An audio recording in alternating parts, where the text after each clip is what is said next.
Righty, welcome back, ladies and gents. The Away Day Show. It's back once again. No Unai this week. Unai's out of the podcast. Was that last week? That was last week. Yeah. Do you believe it was last week? Back once again, all three of us. We've done it now a few weeks in a row, so good on us. We're hot. Consistency. We're on form here. Another massive week in the Prem. Shock. Storylines. Actually, first of all, I think we probably should touch on it. Like, obviously, the Bournemouth-Luton game as well. Tom Lockyer goes down again with a. I was watching the game. I've never seen like something so dramatic, you know. Cause, like, I didn't see it real time. Was it kind of reminiscent of like Ericsson? You know what it was? I watched the championship playing as well when he had the same condition again, and it's sort of eerie seeing both things happen. But it was just like respect to. I'll come to it later in the show, towards the end of the show, but respect to like both fan and the medical staff. But literally, you saw them like just bolted on. They must have known the signs something, but it was a strange moment, but also a heartwarming moment that obviously now he's all right. But I know, but I had to start on that. Like, it's fair. Well, looking at it, like I don't know too much into detail, but you'd have to say his career's come to an end. Obviously, there's not been a lot of talk about it because it's more just been about his well-being. His well-being and like hoping that he's going to be okay.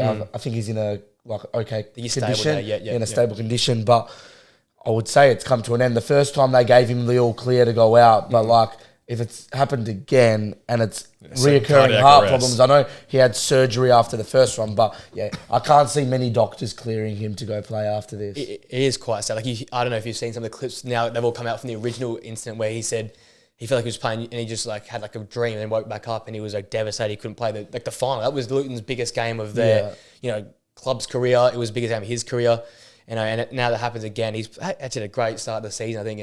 And if you're looking at his performances, Luton's defence has been the key to their success in recent weeks. And it's just quite upsetting that a guy that seems like a top bloke.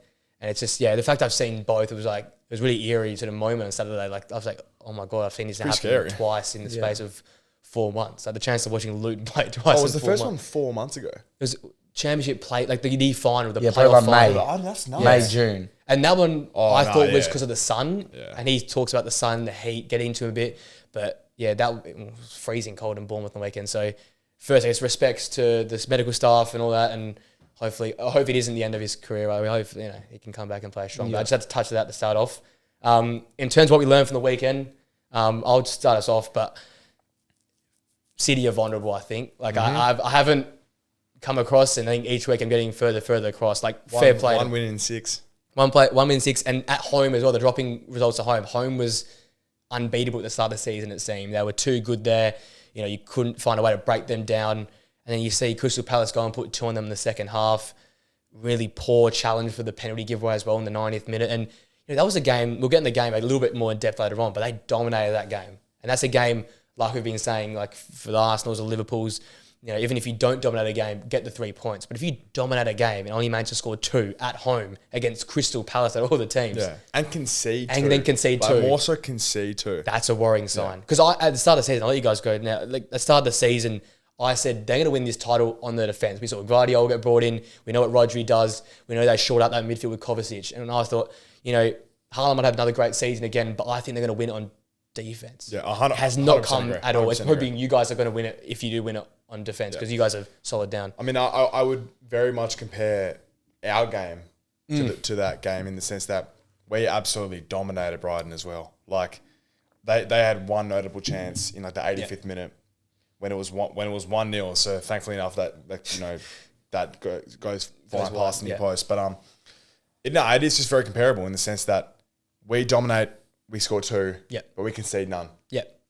City dominate, score 2, but concede 2 at home against Palace, who haven't been able to score. Exactly, they've been rubbish. It's you're 100% right in the sense that I think everyone sort of felt that City were going into this new era here where it was more defence up. Yeah, where Pep sort of they've been timing their run all these years, and it's like, okay, if you have a stable foundation, you can kind of kick on from there, right? Yeah, and with their such strong defence, like I guess I could have seen that happening, but 1 win in 6, and they're just leaking goals, and they do not look anywhere near as solid at the back as they have in the past. And as you said, with all the not only with the players they had, but with the investment in Vardio, except like that was that big signing. Well, the way I look at it is, at the current moment in time, they're actually getting to a point where we talk about City, what happens in January, February, March when they go on that run. But they're getting to a point where now they're 9 points off Arsenal. I was about to check. I'm 6. Nah, more. Is it more than that? Nah, see, it's only 5 points, guys. so Only 5 See, points. So I was gonna Like, it feels more than yeah, 5 it feels points. a lot But more. that's That's because why- of the Villa loss from you guys. That's why I'm probably like being a little bit less reactionary Yeah. in about to like.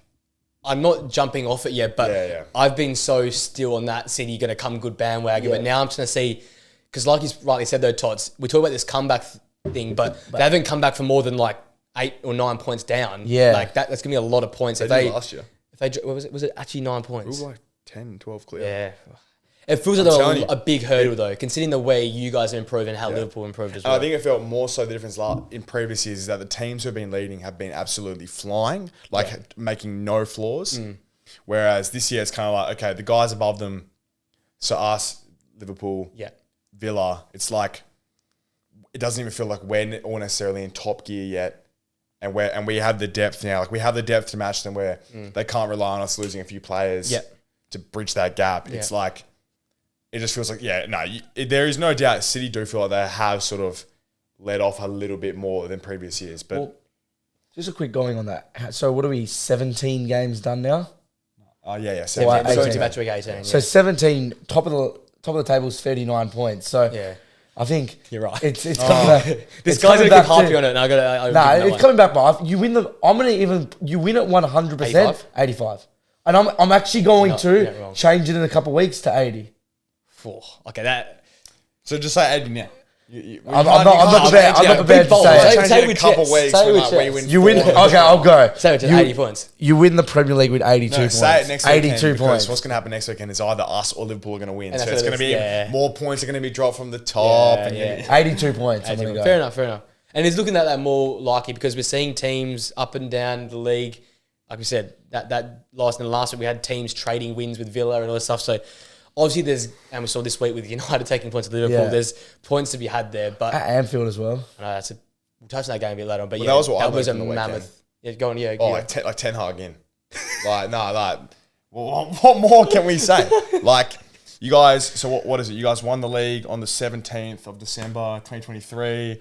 Sarcasm Ten at its Hag finest. signed the 5-year extension. Kobe, my new best midfielder of all time. This is going to go down as one of the, like, that night in Anfield when you drew 0-0. Like, what a night, eh? Like, I swear to God. Like, 4-0 for Manchester United. Moving on from a bit of stupidity shown by Flynn. You got battered all night, but no, it was good. It was good. Bit of sarcasm shown by Flynn. I appreciate it, though. You took points on Liverpool. Yeah, I'll move on to mine. Go on. I think that like traditional managers are still capable because we saw at the end of last year the likes of I don't think there was any traditional managers Is left in the Pep a Prem. traditional manager?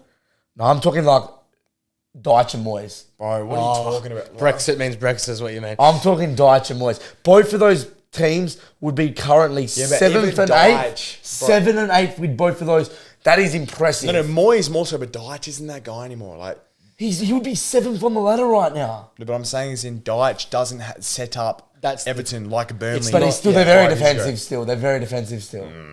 You know what they I are? would say Moyes maybe. They concede possession for their benefit. It's not defensive. They just concede it deliberately to try and That's build still, that way. That's still semi-traditional. I guess. Yeah, but it's a good point. Those guys have been cooking, and we'll touch on their games. I think both those ones in a bit more depth because they were two very impressive results. Start with the top. Spurs and Forest. Quickly get over this one here. Yep. I didn't expect much from Forest, but because it was like that Friday night, under the lights, Forest at home, the job's still on the line a bit. Thought they put a bit of a better fight in. Had moments, but I feel like Spurs from start to finish here just felt like they were going to win this game. They were the better team. Richarlison scored 3 now and 2. Yeah. The Pigeons Crazy. back out. You got Kulusevski producing Maddison type performances in Maddison's role as well. It seems as Ange is getting the best out of this unit. But I guess the biggest thing, Basuma gets a red again, another poor challenge. He now misses 4.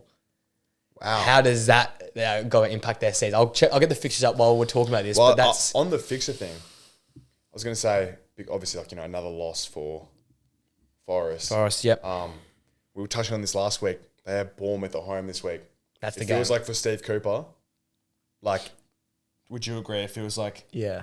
you Well, lose this. they're touching on the bottom 3 who, as we've mentioned so many times, so far. Feels so much worse. They're so much worse than previous years, and Forest are actually in a race with them, which is crazy. They're next to them. It's crazy. It's actually scary to look at it. Like, if this was any other year, I'd say if you're Steve Cooper, you probably maybe last year when you got the likes of Leicester and Leeds down there who still had quality teams.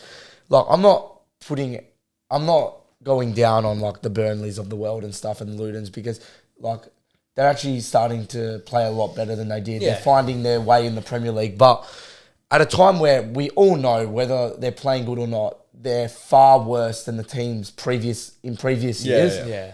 Like, for Forest to be in that sort of race, I know they're not yet probably classified. They're still above them, but like they're in the conversation. But they're in the conversation. There, It's scary. Yeah. So I think they lose this week. I'd even say a draw he'd get another week, but they lose, I reckon he's done. I don't know. I just think it's more so, especially the fact that we expect them to kick on. I think it's more so that less the fact that they're still at the bottom. It's more so we had such high expectation for them. I think though as well, we took the expectation, and I think they just haven't got the squad right. The squad's moved around. I still reckon big that investment. I know, but it's not the squad. It's the selections, because I look at that midfield that they normally would put out, and it's just no creativity. And I still reckon their front three, when you got Taiwan fit, when you got Alanga, and when you've got either Hudson-Odoi or Gibbs-White, that's one of the most dangerous front threes in terms of you get a few chances. On a counter, like that. Yeah, like you can that, score goals. Yeah. But you're not getting enough services, guys, because you've got a midfield that's so defensive. I'm like Mangala, Dominguez, all these guys are just sort of central defensive midfield. Like, they've got like what West Ham have, but without the attacking output. Yeah. They haven't got that attacking spur of them. What's happened then is they concede so much pressure. They had 36% possession against Spurs, and you're going to concede because no matter how good your defense is, you don't have that ability to go and counter and get a goal back. That's what they had last season. That's when they turned it around. They had goals in them. And when you got Alanga, and when you got Gibbs-White and all these guys who I think are really quality forwards in the Premier League, quality players, you got to give them a chance to score, because we've seen they can do it. They've scored goals against big clubs so far this I season. think looking at it though, like I was big on, and I put a prediction in that they would move quite high up the table. I expected them to kick on. I was big on the fact that they had so many players. I gave last year as like a write-off to let them gel, but it comes to a point now where we're 18 months in with a lot of these players. Don't get me wrong, I know a few more players were bought again, but it was nothing like last year. Yeah. So I think with the squad he's got, he's underachieving. So therefore, how long do you let someone underachieve for? That's what I'm saying though, with the whole selection. He's gone back to the ones he trusts. Yates, Toffolo, it's Gibbs-White, it's Chris Wood. Like, it's the guys he's now trusting. It's no longer the fancy names. What's the Argentinian fullback? They're not playing Molina. And there's no Molina anymore. It's the English guys, right? It's the English dudes that they came up for the championship with. Yates gets the armband back again. It's like what they built coming up. That's what he's going back to, because if he can't do it with these guys, then I'm worried. Yeah, he's definitely gone. Do you think he gets sacked this week if they lose? If they lose, I think he's gone. Yeah, I think his name's. You think so? Yeah, I think so as well. Quickly about the Basuma suspension, they've got Everton at home this week, followed by Brighton away, Bournemouth at home, and then United away. It's a tough set of fixtures. We know Everton's great form. We know Bournemouth is a solid side as well. And we know United at home. I'd expect them to win too, but I could definitely see them losing against you and Brighton away. And that's just a case of, is it just like, we love this Ange system, we love the expansive and the free will, but to go in and put in a poor challenge like that and now cost your team 4 games, is that where it's not on Ange, but that the whole where the free flowing and happiness of Ange? Yeah, I think so, definitely, because he's been very open about the fact that like when Romero got sent off, he goes, I'm happy. Like I'm happy for him to go. Like, I prefer a player who goes in hard, and I know he'll continually go in. But if that's at the detriment of getting a card and getting red cards. But yeah, I think the next 6 weeks or so is going to separate the weak from the strong. Yeah. Like, you see December, January, that's when you really see the title race. Like, don't get me wrong, Spurs aren't in the title race, but they're still in that like group. They're in that top 6. Yeah, they're in that top top 5 bunch. You'll see what will happen is there'll be about a top 2, 3, maybe 4, but probably 2, 3 that will probably start to separate from the rest by the end of Jan. Depth and quality, that's the difference, right? In this sort of period here. But yeah, massive win for Spurs. They keep their momentum going, but as we said, so worrying times with the games ahead and some of the players that they're going to miss. I think your doggy went down injured as well, so a few players to worry about once again for Spurs. Next game, we already touched a little bit on it, but City, Palace 2-2. Let's take on the Palace side of things. I guess are really positive that we were right. They haven't not been scoring goals. Edouard went down last week, but they scored 2. Elise and Eze are now back as well. Is things starting to turn a little bit around for Palace, or are we still thinking they're sort of stuck in that rut? Elise, Eze, like not only are they, do they actually provide a lot more attacking output, but they're also kind of like the names, like those sort of, they're more the household names within the team. And, I think, look, we saw how well they went under Hodgson last year, those two particularly. Yeah. So hopefully we can start to see Palace, because when they have been reasonably solid defensively. Like, I think they've been good. So it's just about can they find the ball in their sort of the other team's box a little bit more and create a few more chances, which they haven't really been able to do. So, but look, I would say Palace are always in that spot where it just feels like 13th. Yeah, it feels a little bit it's not. There's not a lot at stake. Like no, you're better than the guys below you, and you're just never gonna. You're not anywhere near touching Europe or anything like that. Yeah. It's just kind of like, you know what I mean? It'd be a weird to support. It'd just be like every season you're like, that's good. Literally though, it's like, when was the last time they made any sort of run for like the top 8? When? I don't know, no idea. I think a few years after Zaha days. I was say when even that, I reckon it was like more. You know when they came up, it was like 3 years after that they were like amongst the top half, but they never got finished. It. Yeah, they never finished there. So that's the problem for them. But you know, like I don't know if it says more about them or more about City, but it was one of those just shock results where I watched a little bit of it. I'm like, City have got it. There've been a bit of City's like. They have. Like that Townsend goal back. Yeah, I'm just getting Townsend flashbacks. Yeah. They've been a City's little bogey team over the last few years. And Townsend's featured in the channel a fair bit in the last few weeks. We were over there, Andy Townsend. Wow. I think it's probably a little bit more about City and the stakes are there, but massive result for them. Another more quickly touch over, Chelsea 2, Sheffield United 0. Chelsea once again is getting a win. They needed it. If they lost that one, God. Yeah, I guess it's a very poor Sheffield team. Sheffield probably had 2 chances, I think, the whole game. I watched a bit of it. I think 2 chances in the whole game, both first half. But once the first goal went in, they just fell over like a... And Chelsea were peppering them, okay. Oh, yeah. If they had quality in the final third. If you Cole Palmer was quality, though. Next level, yeah. But, I'm still, like, not sold on the Cole Palmer game.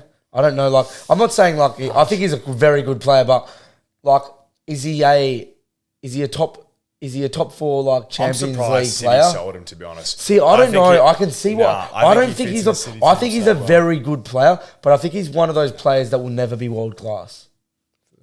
Yeah, but you can play a role and not be world class. Can you play as a centre attacking mid in Chelsea and not have the potential to be world class? I don't know, but I think he's showing signs. I think the goal in the Community Shield against us is a sign of world class. Yeah, he's good in the ball. You know, he has that little flair about him. Like, he's good from the spot. I think Cole Palmer can go to the next level. I just think he's sort of lacking a lot around him. I think there's so much pressure on him. Yeah. Which is crazy considering he could barely get a game. The brother's like 6 months ago. Year old, yeah. And now he feels like they only created a spark in that Chelsea team. The thing I sort of see about Cole Palmer, the thing I see with him going forward, I think he's got one of the most all-rounded packages. Like, he might not be excellent at one thing, but he's great at a lot of things. And I don't know, maybe that's not the era we're in, but like you talk about 15 years ago or something like that, that's the player every team wants. That every midfielder had those players. They're like the players that can do everything. Yeah. You know, obviously, he's not going to be great defensively, but I think in terms of with the ball at his feet or going forward, I don't see many sort of future flaws in his game. I think he's got the eye for a pass. I think his pass completion still needs a lot to improve on, but he sees the passes. You can't train seeing the passes. Thing, though. Like the vision. He needs to hit more. He needs to hit more. I think, but the fact that he can see it is a positive. That's a tick for a guy that's so young. There you go. He's got the goals in him. He has that attacking mindset. He's got the ability to find spots or find the Super Cup as well. Wasn't that like a tap in? It's like to find the spot to get there. He's got that part of his game. Got a great shot in him. Got the penalty ability in him as well. So I feel like his all-round attacking game, he's got that ability to play in a midfield. I think he's got it there. You touch on a few things about, his tiredness in the ball, better players around him. I think we could be seeing a serious Premier League I think Cole's player. I think Cole's good. I think he's got a big future for him. Let's get into our top 10 left wings list. All right. There was major debate over where players actually play. So our list's going to be much different this week and next week, I guess, then, because left wings and right wings. Yeah, we're going to have I'm going to have players. I didn't see the same way as you guys saw, but that's the fun of We it. see the game inverted. Exactly. This is why we love the list. That's why I've got Salah one. It creates debate. So let's have a look at this. Left wings, obviously you've gotten here now. We've got to the front three, so it's big boys now, right? Well, I thought it was going to be big boys. You don't think And you then got the some... bottom of this list is a bit stinky. Yeah, I agree. There's obviously a couple of massive names here, but I don't know. I just feel like every week we keep saying, It's going to get better. easier. It's going to get better. It's gonna get easier. Before we start, I got an honourable mention. It's just me with honourable mention. I could barely get 10. I could barely get 10. My honourable mention's Anti Alanga. As a United guy watching him and seeing what he's done this year, with Taiwan, he's probably the best attacking option that Forest have got. I think it's now 2 goals, 5 or 4 assists. So, And he was really good at the start. oh yeah, and it's electrical. He's actually got a pass in him now, which is really good to see. So he's my honourable mention for this list. Tots, Okay. let's do it again. Number 10. Alejandro Garnacho. Fairs. Nah, I'm not even no disputes. I'm not going to dispute much. I actually I just struggled to find a 10th, and he was the only one that came to mind. I had obviously Pedro Neto, but he's not a left wing as we discussed. Pedro Neto is not a left winger. Just saying. I'm going to left Just winger. saying. He's my left winger. One of my left Pedro wingers. Neto plays in the room. So I got I- Anthony Alanga. Sorry. I thought you were Okay, saying fair enough. yes. Yeah. I don't have anything to dispute there. I think that's Yeah, pretty him good as pick. honorable mention. So I'm 11th, so he's around the place. Right? Yeah, who do you got? I've got Grealish as 10th. Ooh, that's okay. He's obviously a quality player, but the form recently has been a bit I feel like that's low, but I know you're a bit of a form merchant. Again, so I've said through. I think I've held firm throughout the whole way that I've gone you have on been, recent. I feel like we've all been actually reasonably consistent. with what we see our things criteria. at. And last season he's 6th or 5th, up there, amongst the top 5. Probably high. Probably high. Yeah. But Definitely higher on mine. the fact that he struggles, like we were saying off air a little bit, he struggles getting teams now and then. Obviously, it's bad timing because he's scored in the last 2 games. He's got that ability in him, but he's looking low on confidence. It was also like his first goal was in like 25 games. 25, 26 Yeah, games. it was absurd. But he's a guy that can easily go up for me. He just hasn't had the great run to start the season off. Okay. Going into that, Jack Grealish. Yeah. Nice. I like So, yeah, I think just the names above him. There's only one spot I would have potentially put him higher. Well, 8th. Sorry, 8th. Yeah, but he's been. I'd actually say I wouldn't have put him in my list if it wasn't for like the last 2 or 3 weeks as well. He's come back on the scene. Yeah, he's come back and played all right.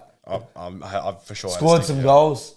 It's handy. It's handy to score some goals. He gets 17 again. No, but I see where you're coming from because this is why your list has been more like this. I can back you in. Yeah, I've got Leandro Trossard at 9.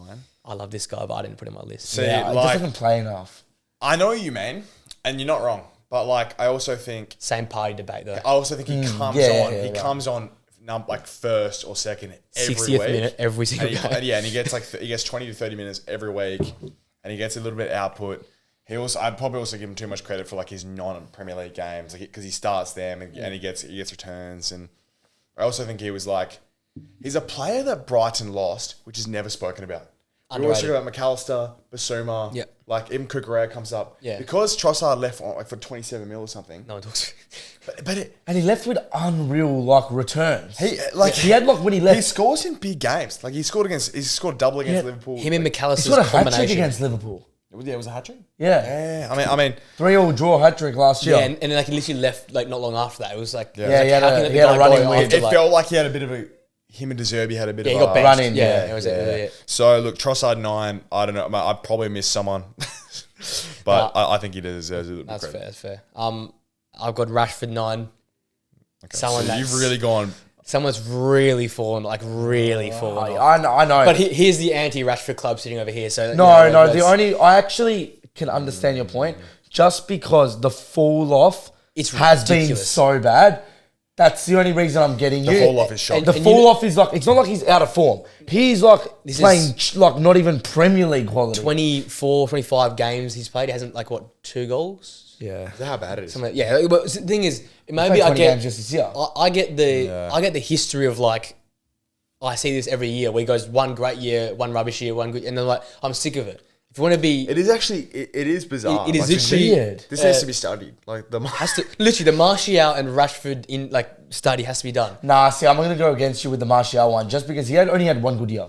Yeah, no, I agree. But I think Martial last year had was one still good year. proficient last Rashford season. in isolation, though, it is. Oh, mental. Rashford in isolation, Like, obviously, yeah. But I'm grouping a little bit. Have you seen the study on with his girlfriend? So like in Yeah, well, wait, mate, like, are they Well, she's sleeping back in, with him now, You know, so- Yeah, is he in the doghouse or something? What's going on? Because, like, yeah. But don't you reckon, though, Not seen his returns yet. yeah, like last season he's a top 3 in Probably the the world. best last year. Yeah, Yeah, he in- probably in was- he top was 3 in the world. arguably, Sort of, yeah. people were saying, "Oh, obviously it was jokes," but like Ballon d'Or, blah blah blah. This, but the fact that you can go so low is the reason I have him so low. Because No, you that's cannot why I trust understand him it, on a though. night to night basis. That's quite. If it was any other like player that was hit the peaks that Rashford hit, Yeah. I'd go, you're being ridiculous at the moment, because you never expect it for like the drop off to be so significant. It's Yeah. insane. It's It is insane. Like, you'd expect the drop off. Oh yeah, maybe he's got 2 goals and maybe he's got 2 assists. Like his actual returns this year are terrible, but they're not that bad. It's the Which is performances. Well, the it's but performances, it's yeah. also like the returns have also been the one thing historically which has allowed Rashford to like, play you know, good, yeah. play. Yeah, Yeah. well, He's a bit like a Haaland. What we were debating so much, yeah. Yeah, yeah. If Haaland And stops getting returns, Burns, like he's we saw in terrible. his 1 or 2 games last year, like when he went 3 games without a return, Everyone's like, "Oh, Haaland, it was like, Haaland." oh, City worse now. But it It's is a true. detriment with No, it's those true, type it's of true. players If you- that are yeah. so goal like focused. You're just an like you're there for output. Right? Well, you're playing. If they don't score, you're playing one man less. Yeah, 100%. You're one man It was down. like, Perfectly Mesut said, yeah. Ozil back in the day, Yeah. like, 100%. Like the thing with Rashford, and I've been a big all year that like in a winger that I want that we saw last night. You need to trap. You need the edge on your own area. Yeah, you need to yeah. double up on with your partner back there. And when you go forward, you have to try and make those good passes, but don't just play Hollywood passes. He always wants to go for the spectacular. Sometimes for last year the better, this year for the Yeah, worse. okay. And that's the best way to talk about it. No, I definitely get where you're coming from. With a person like Rashford, however, I think it's like definitely more on the era though. Like, though there was a lot more of those type of players back because teams weren't making their wingers drop back. And where I come from this is like finally, before like you can finish it off, is I'm agreeing with you now on Rashford. What I said was how good he was last season when we were talking about this in like match week 8. Yeah. And I thought it was completely ridiculous. But I did make the comment, if he's still like this 17, 18 games down the track, I'm going to move to your path. But I'm saying, I just thought at the time, because I'm a Rashford lover. Yeah. But like, I can't be delusional at the same time. Like, Rashford love him, mate. I can't be delusional at the same time. Like, Well, I respect that you're being fair about it because you said in recent because weeks that, I just thought at the time, and this is where the clash of heads was coming from between me and you, that it was so ridiculous based off how good he was last year. Like, we're talking the bloke last year probably won us like 20, 30 points off his own foot, like off his own boot. And at the point in time, we were 8 games in, the whole team wasn't playing well, so I wasn't willing to just put it on Rashford. But what we've seen is even the games now, after 17 games, even the games like now that we've played well, he's still playing bad. that's the thing that I've clicked over. Yeah. So it's not now. So I can't wait to see where you've ranked Rashford after all that. Number 1, right? Number 8. Let's go number 8. Todd's Twitter number 8. Sterling. I like it because Caro Matoma. Who have you got number 8? I got Sterling as well. I thought you put him in behind. You talk about Matoma, then we'll talk about Sterling. I just think like proof is in the pudding in the sense that De Zerbi like doesn't start him anymore. I know he started on the weekend, but Matoma went 4 or 5 games without starting, I know. and like Is that on him?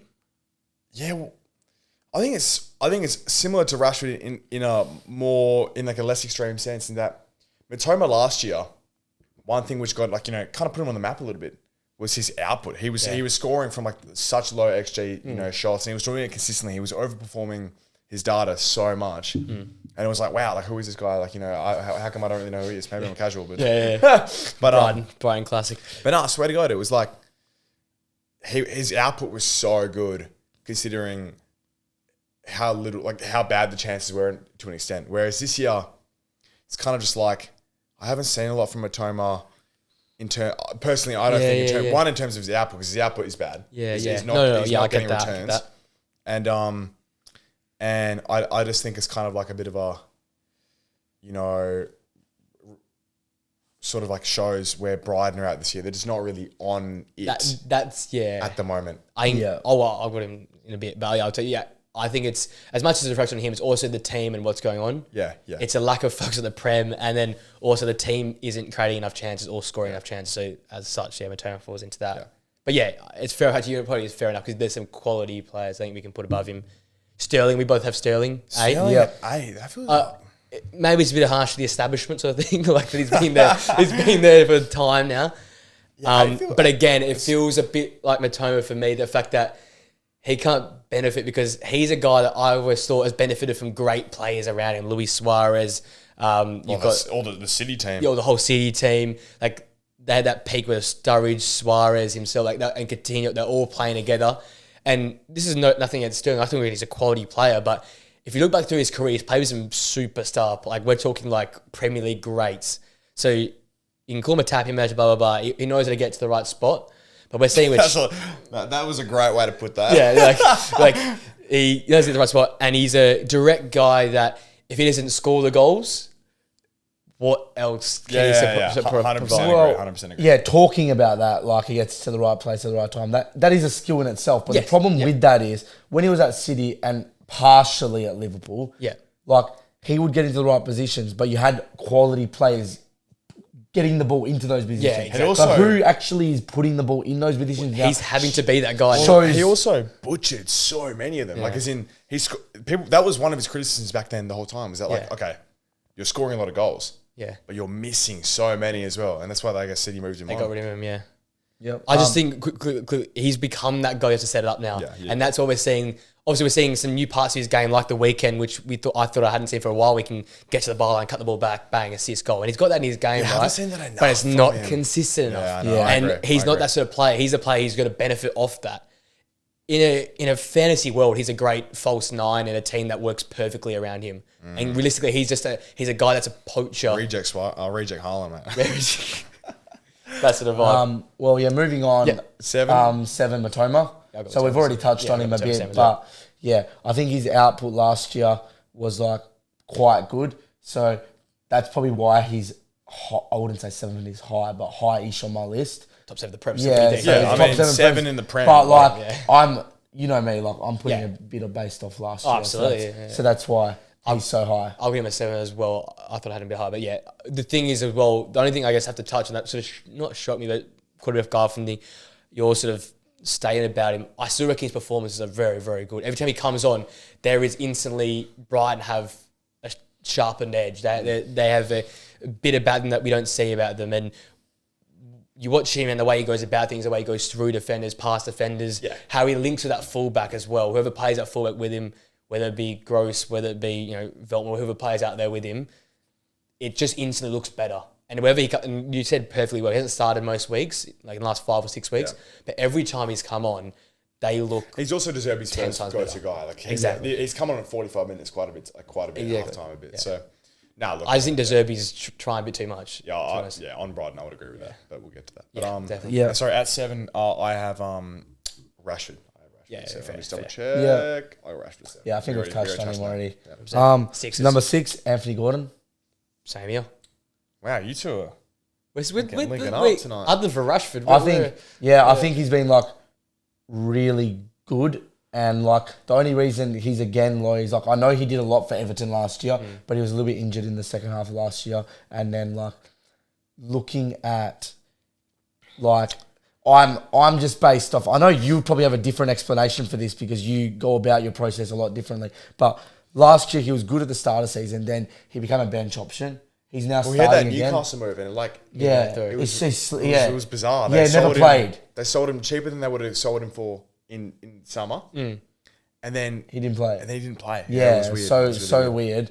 And then he started off the season quite well, but I feel like the last 5 or 6 games he's dropped off. Yeah.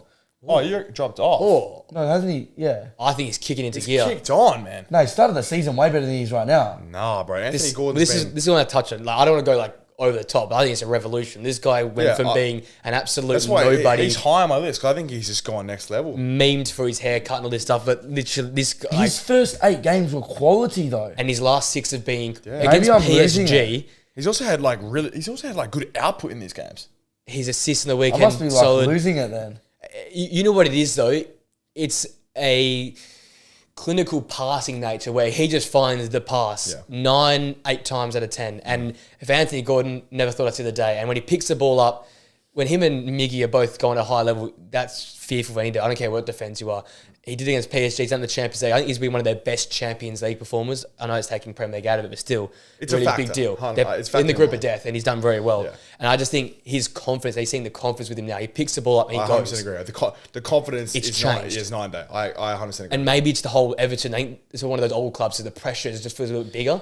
But he's gone to Newcastle. Like you said, really struggled initially. Last 3 or 4 games last season, we saw a bit more from him off the bench, starting, excellent, and then literally this season and pre-season, all the Newcastle fans I heard about pre-season were just raving about Anthony Gordon and Longstaff to change our team this year, and I was like, these two got like 2 English guys. Are you kidding me? But these 2 guys have been pivotal so far in this back end. Yeah, I'd just say touching on it before we move on. The reason he's like 6th and maybe not like 4th or 3rd for me is purely on the fact of like, it's just this year. So that's the only reason. And like absolutely. I'm big on like, I look at this more at the 18th month view. Yeah. Obviously I prioritise the last 6 months, but not as heavily as probably you 2 do. And I've kept an account because some of the players ahead have just had incredible runs. But you go ahead. I've got Grealish at 6. So I understand it. I just like very similar mindset. You guys said Rashford below Grealish. I think same thing. I just think left wingers don't play left wing. Like I've said, a lot this year. His right wingers aren't left wingers. So that's why I've got kind of a little bit higher. But, so that was my 6th. 5th. Okay, 5th. I've got Rashford, which kind of contradicts a little bit of what I was saying. But as I've said, I was cooking Rashford. I was cooking Rashford, but the problem, he was number 1 in the Prem last year. So it's already a 5-place drop-off within half a season, which I know how terrible he's been, and I've stated that already. But for me, it was still hard to put him lower than that. If he has a full season like this, he wouldn't make the top 10. Yeah, thank you. Okay. I was hoping you'd say he wouldn't make the top 10 because I'd be like, if you say he's 10th, I'd be like, that's a... Well, correct. So he would be like my 10th or not, but as in full season like this, I know what you're saying. Yeah, so like, I'm purely, just because of the heights he hit last year, I found it hard to put him... I found it hard to put him any lower. Like, everyone, as you say as an Arsenal fan, and you saw it this year, even though he wasn't good, he's still the type of player that scares the big 6 when you verse them. And the reason I think that, like, I can see why you've put Rashford 5, and 100% I agree with this, is that his game or his all-round game has never been has never been that. He's never been in the team for his all-round game. And it's the fact that we know his season could flick like this because he's just an output guy. And he can shoot he can do things a lot of players can't do. He can shoot the ball from 30 meters out and knock a ball at bottom corner. And players can't. And that I feel like is one of the reasons why you want to judge him for the full season because we know like 2 or 3 games he can score 8 goals. I know it was a bit earlier this time last year. But if you actually go look at his first 14, 15 games last year, he only really kicked on during the Christmas period. Yeah. World Cup changed him. Yeah, the World Cup, he came back from I think before the World Cup, I don't even know if he had 3 Premier League goals. I'm pretty sure he did. He had 3 Premier League goals. Right now he's got 2. I was like, didn't he score that goal against Burnley before they went away where he just ran from like the halfway? Wasn't that just before the World Cup? Not sure. Where he took the ball from like the halfway, dribbled like the whole team. Against Burnley, so was that FA Cup. FA Cup. And everyone's I know. He definitely was in a better state at the first 10, 15 games of last year. But I'm saying, I don't think he was doing that well either. I just think it's because the goals he was scoring. Arsenal, he scored against Liverpool. It was like, these goals are mammoth. And they were like, that was our turning point. That's why it felt the weighting of the goals. And they were so impactful in terms of points. He won us 12 points by the halfway point. It was ridiculous. Okay. My 5? Yeah, your 5. Raheem Sterling. So as I said, I've just put them 2 or 3 higher than you guys. Because I've got 3 more that you wouldn't have. So you're Sterling 5. Yeah, nothing. And then we add on about that. So here's the first differential. We talked a little bit before. My first differential, Neto at 5. I think he's left. Maybe he's not left. But Neto will be around there on my right wing. That's all I'm going to say. We're going to like amalgamate the 2 lists into one big video. But that's where I've got him. Great word, amalgamate. That was a nuts word. He's you know what? Bloke's been studying the Urban Dictionary. He would be 2 for me if he had still been playing. The injuries, we talked about it. It killed it for Wolves and for him. Yeah. He was in a hot streak.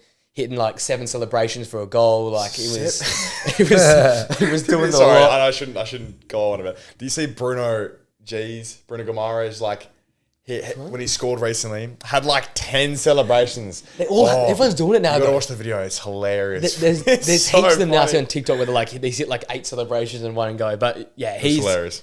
he's been massive for them, picking the ball up, doing it all himself. Like not even have to pass anyone. Yeah. Him and Huang's partnership was great before they got injured, and it's just a shame he's not playing because these guys above him are playing or have played great along the last 18 months. But Yeah. what a turnaround because he was saving Wolves at the start of the season where we all thought they were a little bit rocky to start the season off. There was one guy who turned it around for them, and it was Neto. So that's why he's fifth. I wonder who's going to get slated in the comments, by the way. Like, casual, Probably me. He plays on the left, like he's on the byline, literally. I hope I'm right by this. This is what I'm feeling. I didn't change it. I just went with what I felt. I'm going to make a comment before we go into the final four. I reckon there's a I'm going to go that 70% chance that we've got every player now in the right order. Nah, because I know he's got someone at 4, which I don't have. No, we don't. Anyway, I'm scared. Let's go. I got Diaby at 4. Same. Musa Diaby is a right winger. Right wing / centre forward. I have Anthony Gordon at 4. Nice.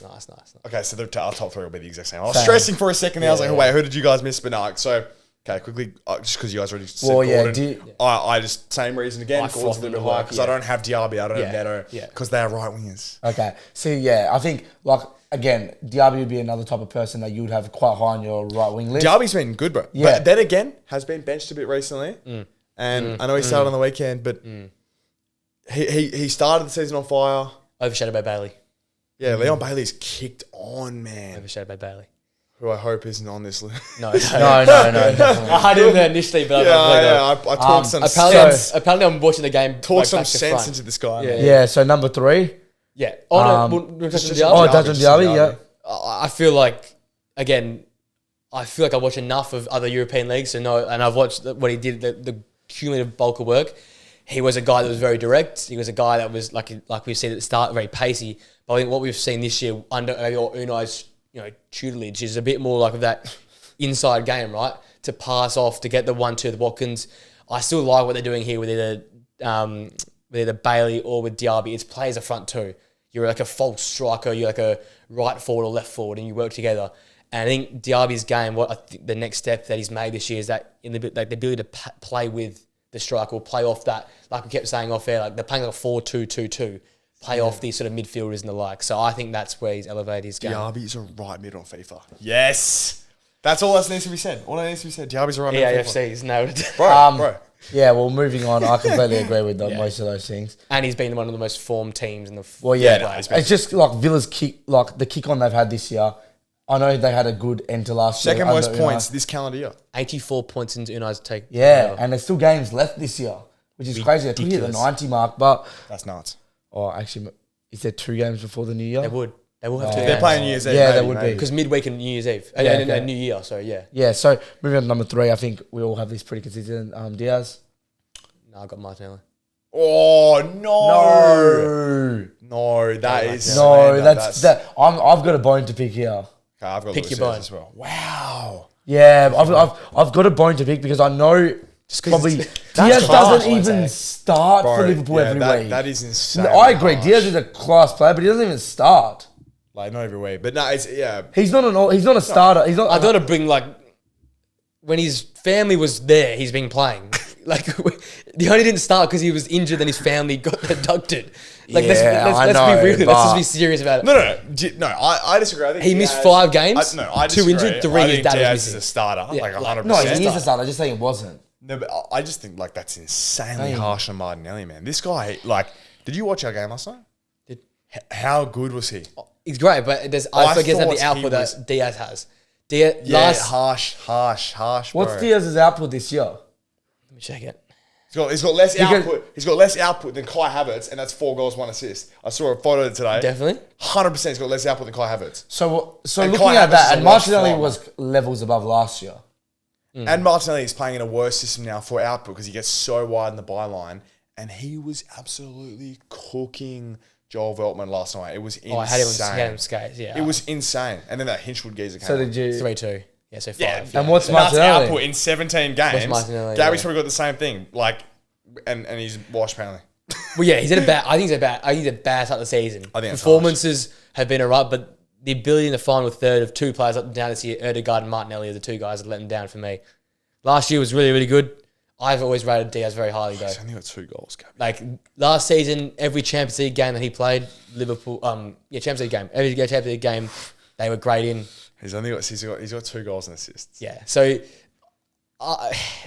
I just think he's the player, so clear, the though. all-round player. I just think Diaz has got it. He plays. Obviously, he's going to play in a system that's benefiting the way he plays his football. I just like the way he goes about it. Connecting the midfield nicely is always an option. Always a receiver. Martinelli's good at that as well. But I feel like Martinelli with his head down is not as good as Diaz with his head down. Head down, getting the spots. Diaz has got that for me. Insane. Diaz can head the ball in the back of the net. Diaz can score left, can score Probably the only right. thing better at though. Gabriel Martinelli is so much better on both feet than Luis Diaz. Finishes, That's so... a finisher. I think so that's a separating factor so for me. Diaz is a finisher, separates it for me. I just look at it again. I think their year so far has been very much like on par. And then you go back to last year. That's how you look at it. If they're both on par this year, Well, if Martinelli had 2 different injuries last season. They were missing 10 weeks. But that's true. But it's just it's like the reason why you have Neto at 4. And not you know what I mean? Like, we're doing over the 2 seasons, right? I would say but this season, I would say it's the way, even the way you look at it. When Diaz played last year, every time Diaz played Liverpool, we all agree Liverpool had a rubbish season last year. Best ability, their availability. You say it every time he played though, their team got 10 times better. You look at that Champions League run. Him and Nunes were some of the reasons why they did so well in the Champions League games last season. I think it's between 2 and 3. You know, like I think we're probably deeping it too much, but I'm obviously an Arsenal fan. Yeah, So I thought there was a bit. Only reason I'm having like this argument is I thought there was a bit of a gap between the top 2 and 3rd. Yeah, I would have agreed, but look, is what it is. I think Martinelli's dribbling is next to none. But I think his finishing and all-round guy, I think the way he connects You didn't the team see his great shot against City where he deflected it off Ake's leg? Pretty sure that was an insane finish. Yeah, well, we've touched on 2 either way for everyone. So we'll move on to the clear and outright number 1. Sonny. And that's just and that's purely on this season. Yeah. Because he didn't even do anything last year. And unfortunately, So you say he didn't do anything, but somehow the bloke he still had 10 goals last year, 10 Premier League goals. I think he did something like that. Have a look. I'm putting my word on this. I'll leave the room right now if I'm wrong. I think he scored a good year last year. I'm leaving. No, he didn't have a good year, but he just clicked. No. He scored one hat-trick against Leicester. No, he didn't have a good year, but he had into the output. It wasn't like a rubbish. His output wasn't rubbish. He scored one hat-trick against Leicester, and that was about Go have a look. I'm checking. Anyway, so my main query about putting Son as best left winger, because he's played his best games have been striker. Yeah. But then again, it's like, okay, I'm willing to be traditionalist here, and Son is a left wing. And if they have a capable striker they've had in the last 3 weeks, he plays left wing. So that's where I said it come from, the fact that... No way he had 10 goals and 6 That goes to show how good the guy is. How many assists do you have? 6? That's like 16 goals and assists. In a crap season. In a team that didn't do well and he didn't do well. So dead last year, though. Yeah, I know. What was he got dropped at one point. Just hypothetically, I want to see how far away. How much was Martinelli goals and assists last season? Was he 20? 17. So you're telling me he had goals and assists. Oh, no, he had 17 goals. Yeah. How many assists do you have, though? I reckon 6. Honestly, the difference... I'm not discrediting Martinelli's season. Before you do this, though, just factor in one of them was like 21 last year. And No. I'm just going to... This is going to show how good Son is. I'm not trying to undermine... He had 15 and 9. So 24 versus 16. compared to 16. That's a big difference. That is a big difference. But for Son's apparently worst years at Tottenham versus Martinelli's best year at... One's 21 and one's Golden Boot. No, I'm just... We're doing number versus number, objective versus objective. For a team that was in a title race and performing the best, and he performed the best he's had in his career. And factor this in, Son only outperformed his XGI by 1. Martinelli outperformed it by 8. 8 more and take into another thing into consideration. Means better, like they played better than they were expected to. Can we take something else into consideration as well? What? I think that Martinelli is more impactful if he doesn't score than Son is. 100%. Going defensively, 100%. Defensively, yes. This guy tracks back and in terms of just their games without. Surprised you don't love him. He's like a track back merchant. I absolutely love Martinelli. Sorry, Martinelli's way more direct. Son's way more direct than Martinelli. He's way more direct. Martinelli plays more like as a traditional left mid. Yeah, because Martinelli's got someone to pass. Like obviously this year, Martinelli's got someone to pass to. But he's more of a traditional left mid. Martinelli. Yeah, Son's a left forward. Yeah. So you'd hope his goals are higher. And Son's best games, as we just said, come at striker this year. Yeah. So and we're basing this a lot on this season so far because this last year he would have been third max on this list. I would have thought. You can third max. I just think. Bro, Martinelli and Rashford was so clear of him last year. Yeah. Then who's third for you? I'm saying if it was last year, it would have been Son might have been pushing third max.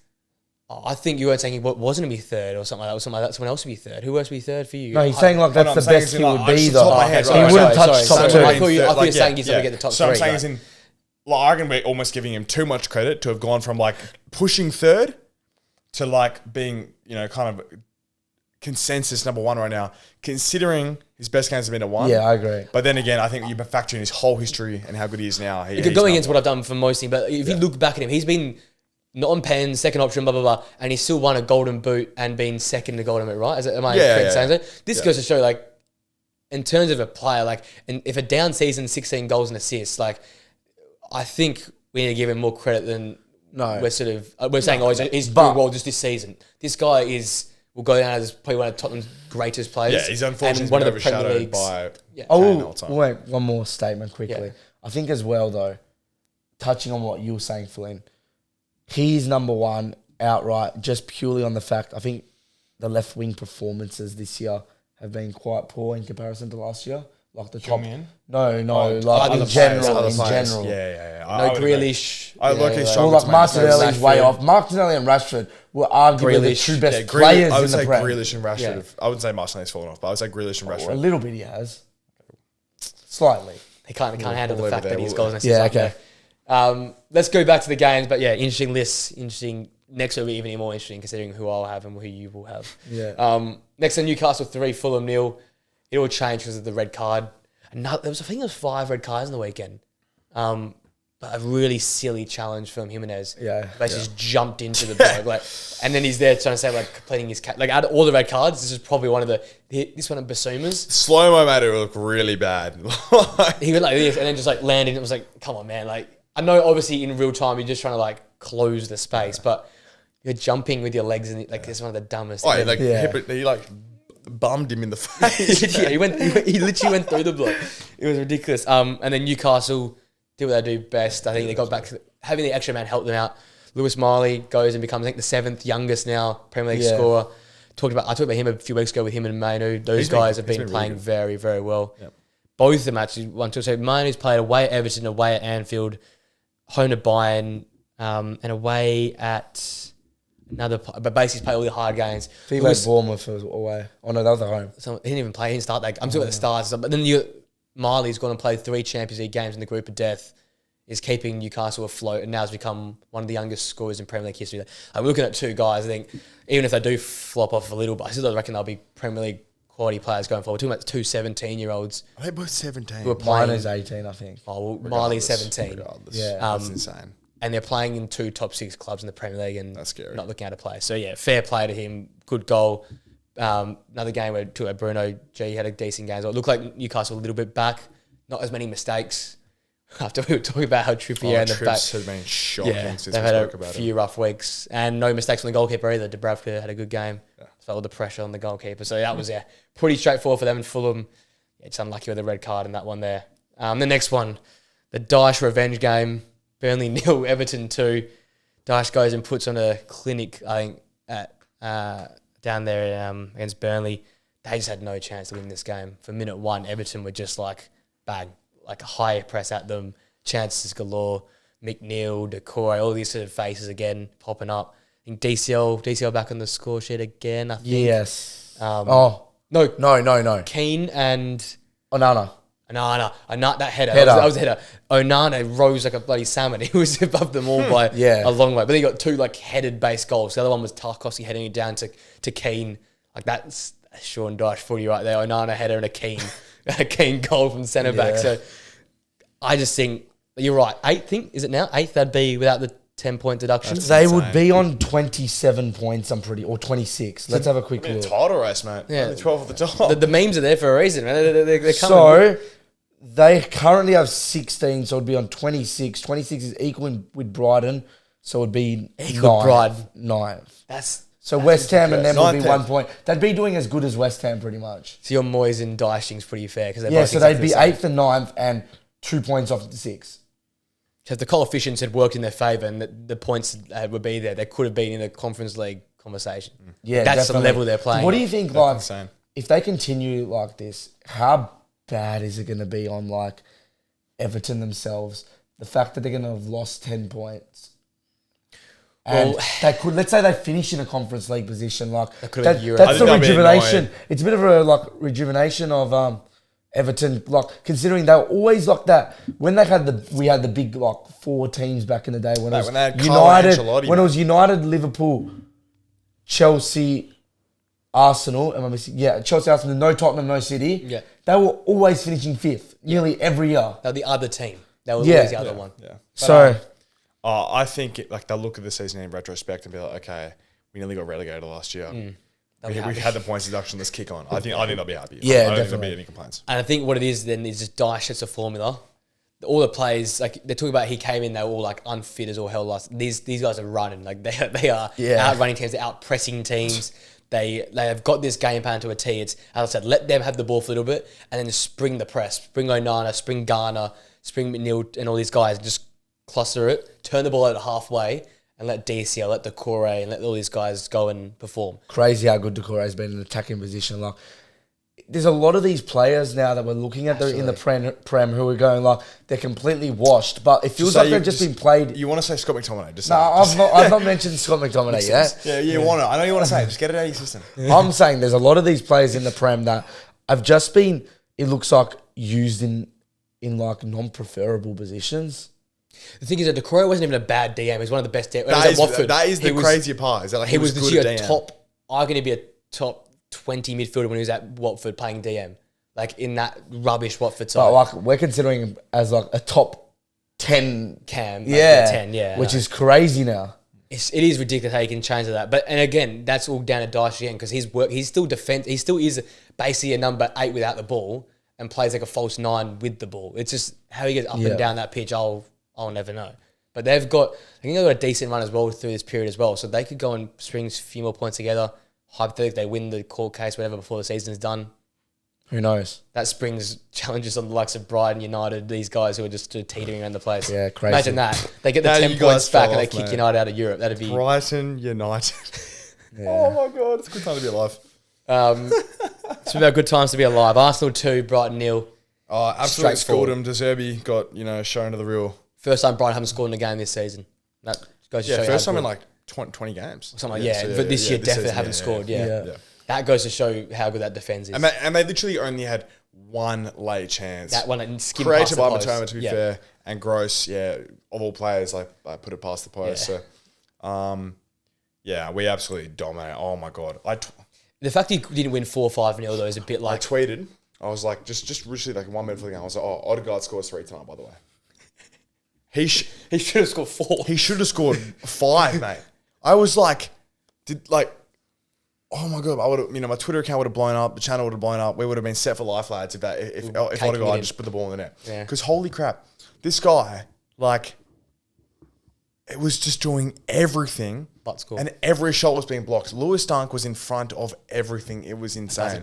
Considering they lost 2-0, Lewis Dunk was immense. But in general, we absolutely dominated this game. I mean, we struggled to create clear-cut chances. Obviously, the Gabriel has... I would say, There's those... 75% convertible chance, I feel like some of those ones. Oh, we should have scored more, don't get me wrong. But it's in...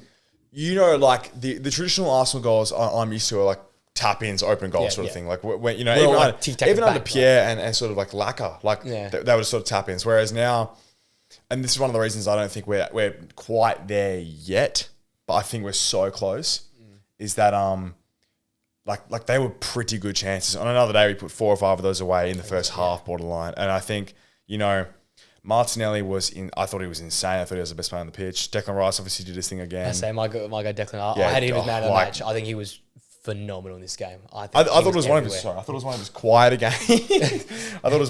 games. But But even then, it just goes to show like he just controls that midfield. Different guy. Obviously, Odegaard was really good. He just couldn't like. I'm a little bit like worried now. It's been 4 or 5 games where he's had like he should be having 3 or 4 goals in these 5 games. Kai's doing his thing. From see, obviously Kai should definitely get a mention. Like Milos washed merchant mates had 4 goals, 1 assist. Like playing as a proper centre mid. Like let's not confuse this. He's playing in the same position Dominic Szoboszlai's playing, and one of them's like best innovative midfield in the world, like changing the Liverpool system, and one of them's like flop of the century. So, to be fair, I think Kai's lucky getting like more respect every week now. Yeah, like it does help when you got in my eyes, one of the best holding midfielders in the world behind you, though. Oh no, like the fact that there was no excuses. That's why it was getting so much slander because it was like, you've got one of the best 10s in front of you. You should just be slotting in this team. Yeah. But he's looking more composed. His confidence looking up. And it was just a very, very solid performance. As I said, as you said, Bryden not scoring for the first time in 20 games and not looking like scoring was more so my main takeaway. It's that back 5 for me. That Rice and then back 4 is just like, what are you going to do? How are you going to break that down? Because when you do,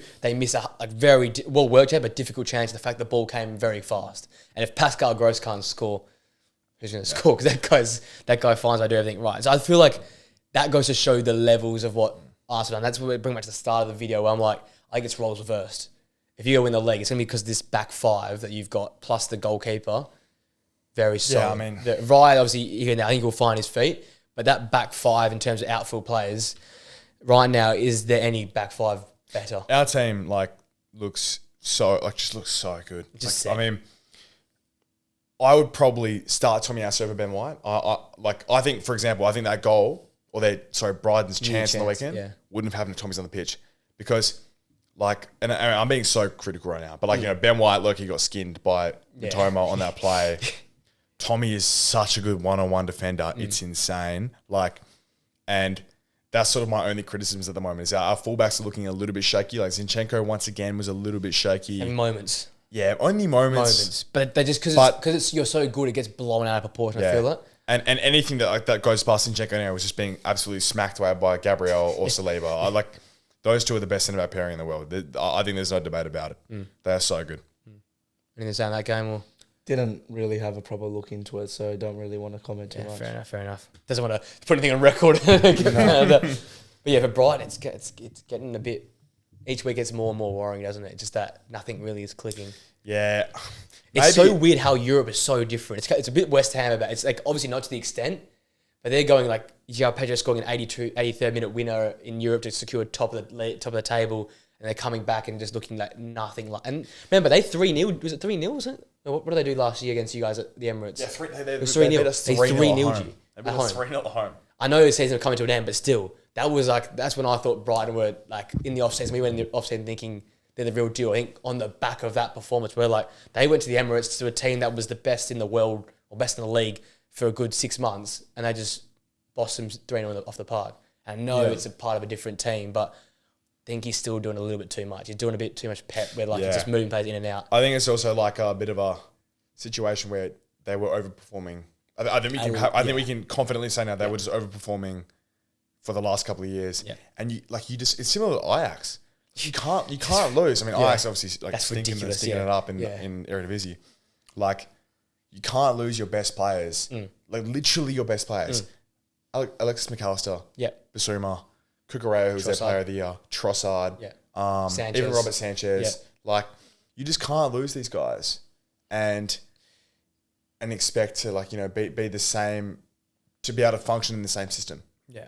You have these young guys coming through, Adingra is looking all right, and they have these guys like Billy Gilmore's looking okay. He turned it around, nice. But Milner was shocking. He was absolutely skinned by Bukayo Saka. He's nearing 40. But this is my point. You can't have these guys in there and expect to kick on. He's played. Go quick, and I'll finish it. The replacements, I think we've mentioned this last week, maybe, but if not last week, the week before. But the replacements that we've had for Caicedo and McAllister. Sorry, I didn't even mention Caicedo. So the replacements there were Dahoud and Milner, who both aren't starting. So the two people that are starting were already at the club last year. So we're talking about they've brought in their backup options in replacement for Caicedo and McAllister. And we're talking about two key figures. Levi Colwill. Huge figures in their team. Yeah. Yeah, and the problem is, we've seen in recent years, I think, that they've got rid of one or two. And it's just like, we've sold Cucurella, or we've sold this person, Trossard's gone, or this person's gone.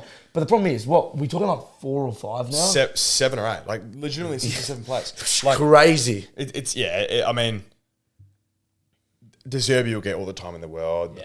Like you know, Brighton have done this the last few years now. They'll find some youth. They'll find some talent. I think they'll be all right. But I think perhaps we are all overestimated expectations where they would be, just because of how good they've been able to function in the past whilst playing with the same sort of model. I think the easiest way to put it, obviously, firstly, we expect expectation too high. They start the season with 16 goals in like 4 games. So they're 4-0 to like so many teams.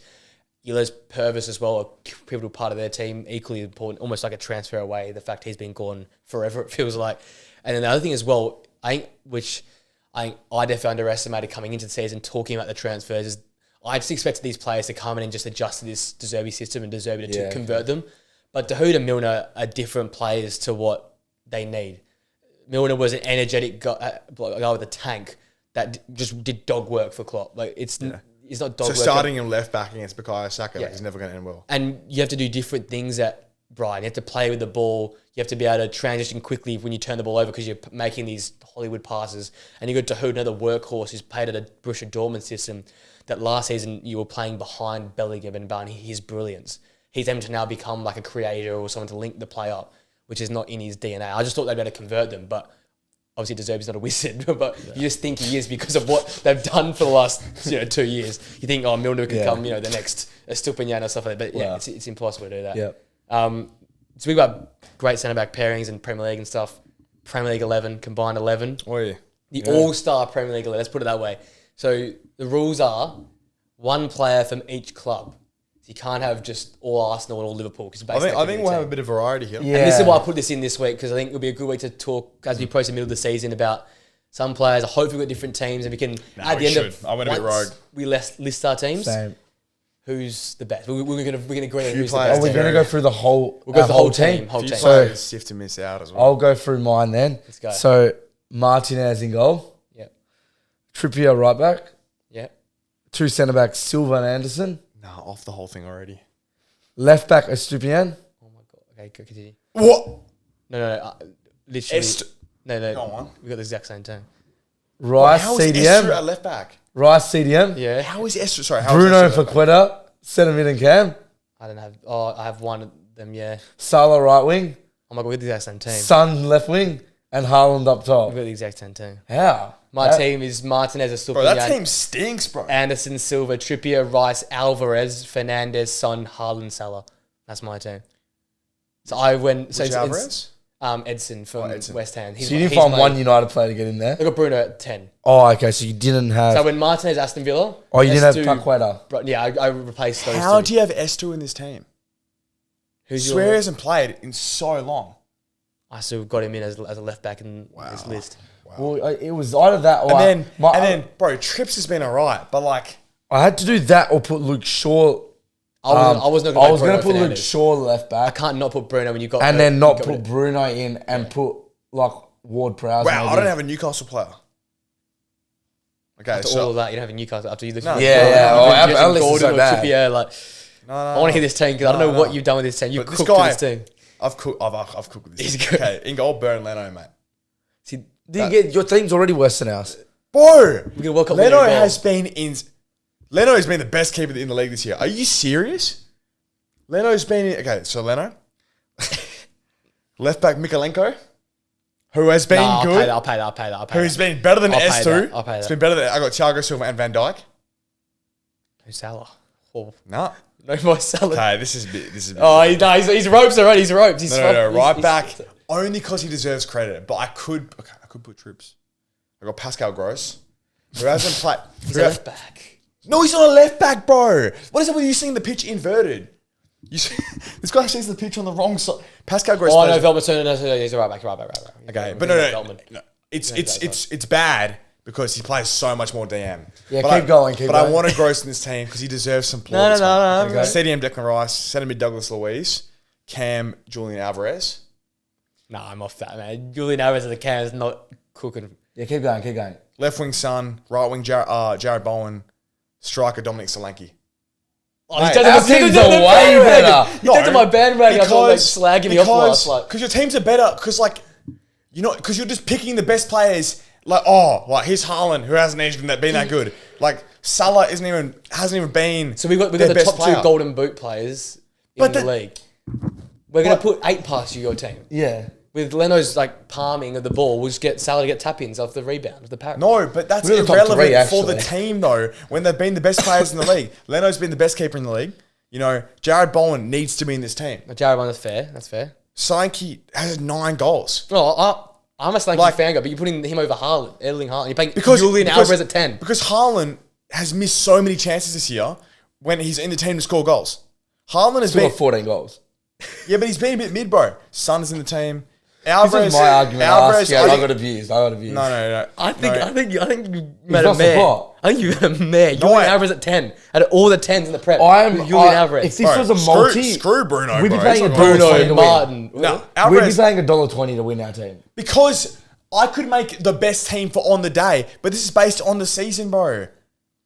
Yes, if I was making the best team, I would have Haaland in this team. And I would have players, a bit of... I think all of our players are in great form. Yeah. No. You've got the top 3 Golden Boot players. Solanke's a World Cup winning goalkeeper and the best in better form than Erling Haaland. Dominic Solanke is legitimately in better form than Erling Haaland. What about Ollie Watkins then? I'm about to say, I thought you were going to put Ollie Watkins. I was close to putting Watkins in, but I wanted Douglas Luiz in this team. And I thought, okay, I need a bit of a City thing here. I could have been boring. I could have put Trips at right back instead of Gross. I could have put Bruno at Cam instead of Alvarez. Trips is better than Gross this year. No, Pascal Gross is legitimately the best player in the world. If you take away the last 4 games, the best player in the world at this point in the season, every season, Pascal Gross is so good, it's ridiculous. Yeah, best player in the world, bro. Better than Declan Rice. Has just been better than Declan Rice. Trippier has been absolutely skinned the last few weeks now. He should not be anywhere near this team, mate. Pascal Gross. Do you have a United player? No, I don't. Bruno. I have no United. I have Newcastle players. Alvarez is a better Cam as well than Bruno. Look, okay. You've lost me there. Bruno. I just don't like Bruno. So what? Luke Shaw maybe. He's played 2 games, man. You can't put Luke Shaw in this team. And Mikalenko is better than Luke Shaw this year. I played Dalot over. You don't even know who Mikalenko is. Yeah, he's Everton. Yeah, but at least I know that much, bro. And all he's from Ukraine. Okay, you know 2 things about it, bro. How is Emi Martinez in over Bernd Leno? No, you can't. No, you can't be doing this. Have you seen the saves he made the last 2 weeks? Have you seen the saves Emi Martinez made the last 2 weeks? You saw his little mistake he made, which wasn't even that bad of a mistake. Leno is so good. Leno's got mistakes. You just love Arsenal players. No, even though Martinez is Arsenal as well. Leno gets absolutely no credit for. I've given him heaps of credit this season. I feel like. How are you going to put Emi over Watkins and Douglas Luiz in this team? Because the players in Douglas Luiz. Douglas Luiz is better than Emi Martinez, and Leno is better than. Are you going to score against the midfield of Rice and Alvarez? No, you're not. And then you got Bruno with all the freedom and license because you're 2 how are you gonna go guys against behind the midfield him. that we got? Because Douglas Luiz doesn't get in my midfield. Bro, because you're just a casual. And neither does Watkins get in my forward line. Watkins is my backup striker. Oh my God. Erling Haaland is a better player than Dominic Solanke. Erling Haaland is a better player than Ollie Watkins. But based upon this season so far, exceeding expectations in your team, 9 goals for Bournemouth is better than 14 goals for City when Haaland has missed so many sitters and that's all he does in the team. Solanke is so pivotal to Bournemouth's team. So I've got an argument then. We had a beautiful argument last year that Rashford wasn't better than Haaland last year, and me and Prez were actually because Haaland couldn't miss. But it doesn't matter. I would say 23 goals for United is better than 35 for because City. when you score all your chances... I'm actually right here. This is the argument. This is the argument you had. Because when you score all your chances when you're in the team to do that, you're going to get 100% credit. When Haaland misses sitters, right, which he does, and they're dropping points because Haaland isn't scoring. Well, Haaland hasn't played as well the last couple of games. No, but they're dropping points because Haaland isn't scoring. They've won 1 in 6. They've won 1 in 6, and 4 of those games Haaland played, right? So they won 1 in 4 with Haaland, and they would have won those games had Haaland put the ball in the net, but he hasn't. And yet Iriola's finding form now. Solanke's going nuts, and Bournemouth are playing well. And what's the main archetype here? What's the main catalyst? Solanke's playing good. Haaland isn't playing good. You need to have, I disagree with you completely based off the fact that you're talking, your whole basis behind this argument is Solanke is more influential for Bournemouth than Haaland is for City. Well, Which he obviously is. I could name, I reckon, 10 people last year that were more influential than their teams than Haaland was for City. Because it was a team of the season. You're gonna put the most output best players in. We're trying to create the best team was like, to go out and play a game. I want to have the best player for each team, and I want to have like representation from each team. I think our team's cooked. I think you don't beat our team. I don't think you guys are understanding me here. But would you beat our team? So tomorrow we both. But I'm getting your point, and you're going that you're going the Preston route. Well, with best centre back in the world, Van Dijk, according to these guys here, not me, and Thiago Silva, who you have in your team, is Haaland going to score? I don't know. You tell me. I don't know if he's got like Bruno feeding him. He's got Rice behind him. Salah and Son coming off. Good, but Jared Bowen needs to be in this team. I don't think there's any defenders that stop Son, Salah, Haaland. Because you're just a name merchant. Bowen has been insane this year. Solanke's been insane this year. Son is in all of our teams. Like, Alvarez, I'm not a massive fan of at Cam, I'll be honest. But Douglas Luiz's been nuts. You guys are acting like this is a stinking team. These guys I just think you made some... Like, have we not said West Ham's midfield has been their reason for their success this season? Been in... I reckon Paqueta, Kudus, like their whole midfield No, the only ones I'm not really happy with is Alvarez at Cam and then Gross at right back because he doesn't actually play at right back that much, right? I could have put Trippier there, but they're all trash, mate. Like, Trippier has been skinned all season. Yeah, he had 2 bad... We talk about him being really good up until what? 2 episodes ago? Yeah, well, he wasn't actually my number 1. Kyle Walker was my number 1, just saying, so... And I think if you're going to go niche and talk about, like, importance to Bournemouth... Their wingers have played out their skin this season. Come on. I'm the guy who watches the Bournemouth game. I watch Bournemouth play every week. Solanke's goals come from the way they play their football. Who plays the way their football? Semenyo, Tavernier. How do you not have Bowen? Because West Ham's success has come from midfield. They hoof the ball long. They literally hoof the ball long half the time, and Bowen scores. To his point. Did you see the way they play? It was all from midfield. It was all from Paqueta. It was all from Kudus. But if Mikel Antonio was playing striker, they would literally be in 16th. No, because Bowen's output is insane. Yeah, so Salah's is better. Because he plays in an attack. That's the dumbest thing I've ever heard. Not really. Yes, it is. He's got 7 assists as well. He's top assists and second goal scorer than Salah. No, but Bowen is more 18 goal contributions. Bowen is more... I can't put him in my team. 18 goal contributions. In 17 games. 18 goal contributions. So Bowen's got 1 less goal. How many less assists? Bowen has 1 less goal for West Ham, right? 1 less goal for West Ham. West Ham is a pretty good team at the moment. But they're good because he scores. Because of the midfield. But would you say in importance to their team, would you say he's number Paqueta? Yeah, I don't care about Salah. I'm checking Bowen, man. I think Ward-Prowse, Paqueta, and West Ham have a negative goal difference, and Bowen has 1 less goal than Salah. No one else scores that. That is literally my point. They score less goals as well. Like, I think more important is Ward-Prowse, more important is Kudus, I could have been boring. I could have put the World Cup goalkeeper in. I could have put Haaland in. I could have put Salah in. I could have put the Emi Martinez slander as well is ridiculous. You're saying he's like just a World Cup winner. You just walked in and you started this argument by going, your team's trash. Your team is trash. Because the best keeper outside Alisson, I think we got one of the most informed centre backs in Anderson. See, once again, this is you contradicting yourself. Now you're going like full, names and stuff. Bro, Leno's been better this year than Emi Martinez. No. Let them Emi Martinez is saving Aston Villa. No. He's saving Aston Villa. Good to be on the other end of an argument for once. Yeah, we're actually the same team. I agree your team is better on paper than mine, but I don't... I think in form as well. But it's just... No, I think form... I think the way... Like as in... Who was better last year, Harry Kane or Haaland? 5 goals different. Here we go. 5 goals different. That's it. Yeah, I would have. I think we said this. Kane is better. Say Vi's point. Did we? No, I was waiting to see your think answer. I want to see your answer though. I literally think we all said Kane. Well, I've always said Kane. Bro, I've said on this channel, Kane has more influence because he employs their team. But like, I was just checking. No, if he went in the heart, it'd be funny. I don't know. Like, I don't know. Maybe I've misinterpreted the question a little bit. Like, in terms of, it's a viewpoint, and but maybe I've slightly factored in too much importance and to their team as like being in form and being like worth a position, worth being in Flynn's best team of the year. Yeah. Like but yes, I'm not sitting here saying. Question. No, just want to clarify. I'm not sitting here saying Haaland is worse than Solanke. I'm not saying Bowen is better than Salah. Are you starting Haaland or Solanke next week for Man City? Guys, that's a loaded question. What did I just say? That's a loaded question. What did I just say though? Like, I'm not sitting here saying Haaland is better than Solanke.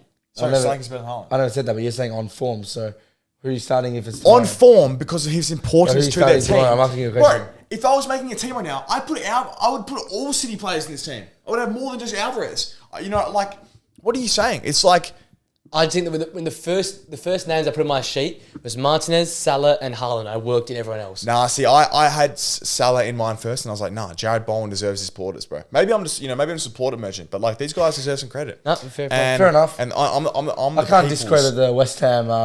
The West Ham fanboy over here is doing his West Ham thing. And Pascal Gross deserves some credit. No, I'm not going that. And Mikolenko deserves some credit, bro. Like some.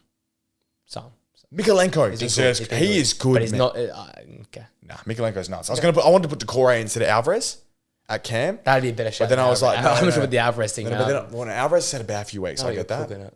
No, he's had a bad few weeks, but I wasn't sure who to put left back, and I was like, yeah, Mikolenko's good. Fairs. Well, Emi Martinez and Aston Villa got a big win, 2-1 over Brentford.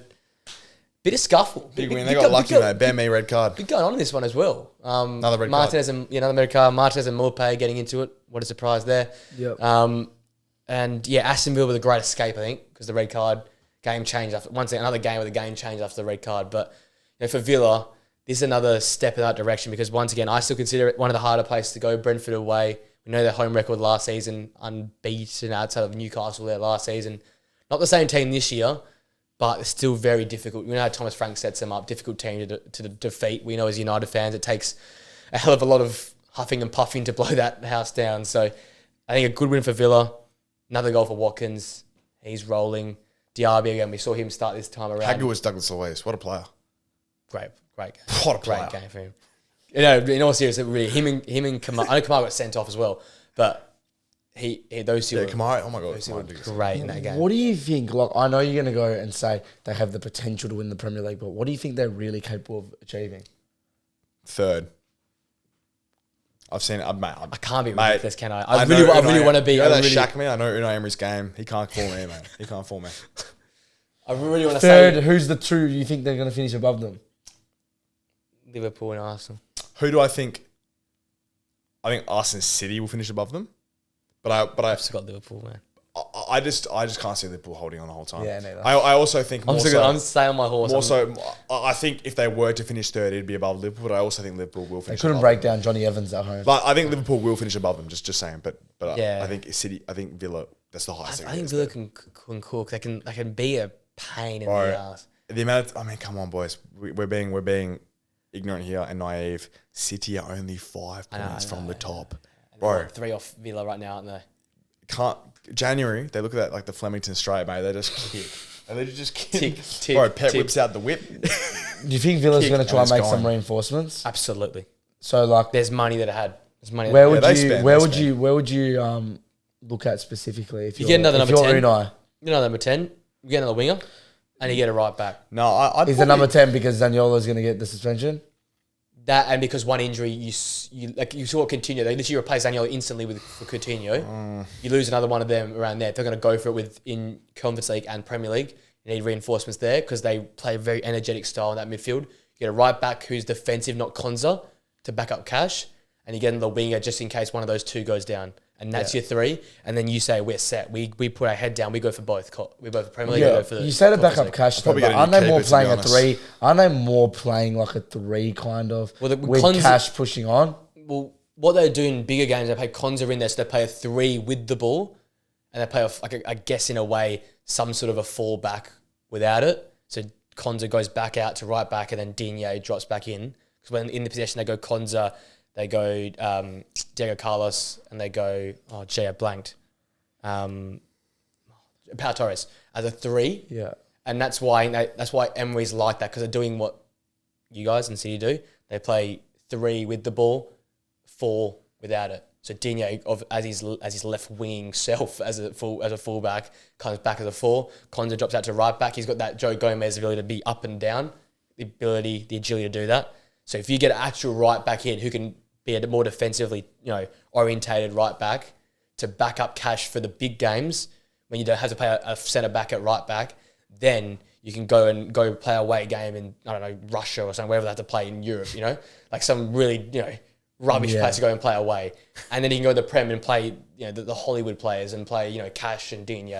But if you have to go to Russia's a tough call. That's probably a rough crazy one. jokes. I was thinking of Gaza.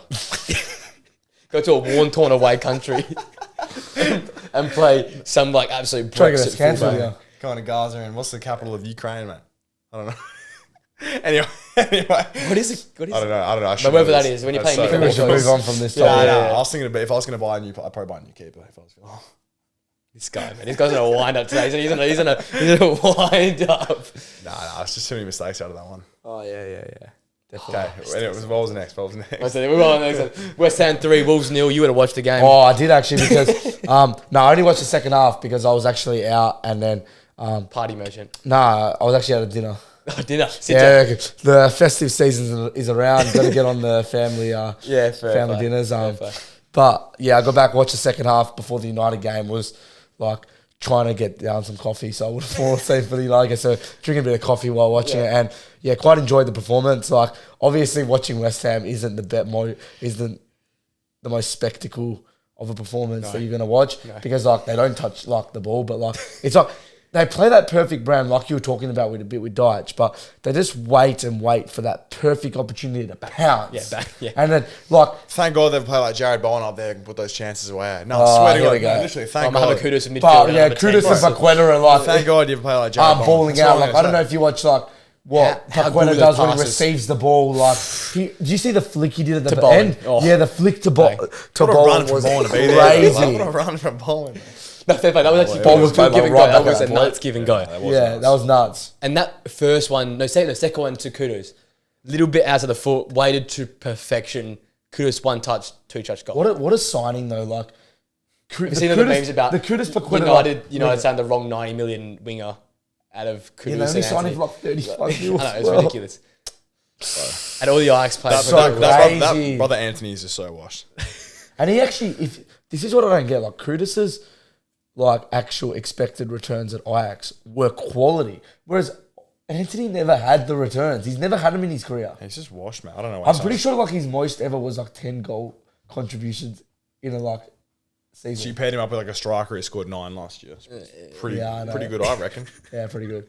But pretty happy with West Ham. They're balling at the moment. Apart from the huge teams, there's no one above them. I still can't read them though. They go win this week 3-0 convincing. Didn't they get battered last week? And I had them. What I have in my power rankings 12th. Something. I just can't read them. What was the score? I swear they got battered. They got beaten up big time, didn't they? Was it Newcastle? Or was Fulham? Yeah, they got 5-0 Fulham. Yeah, see, you can't read them. That's that holding midfield in Edson Alvarez. This guy's come full through. Last week I got slandered from the 12th on my power rankings. That's that holding midfield there in Edson. But at home they're good though. At home, they're cooking at home. Quality fans. And Kudus has got the coldest celebration in football right now. He just sits on the bench there and does the whole stare down as well. I'm a fan of that one as well. 3-0 West Ham. Yeah, Wolves. Unlucky Chief. That one.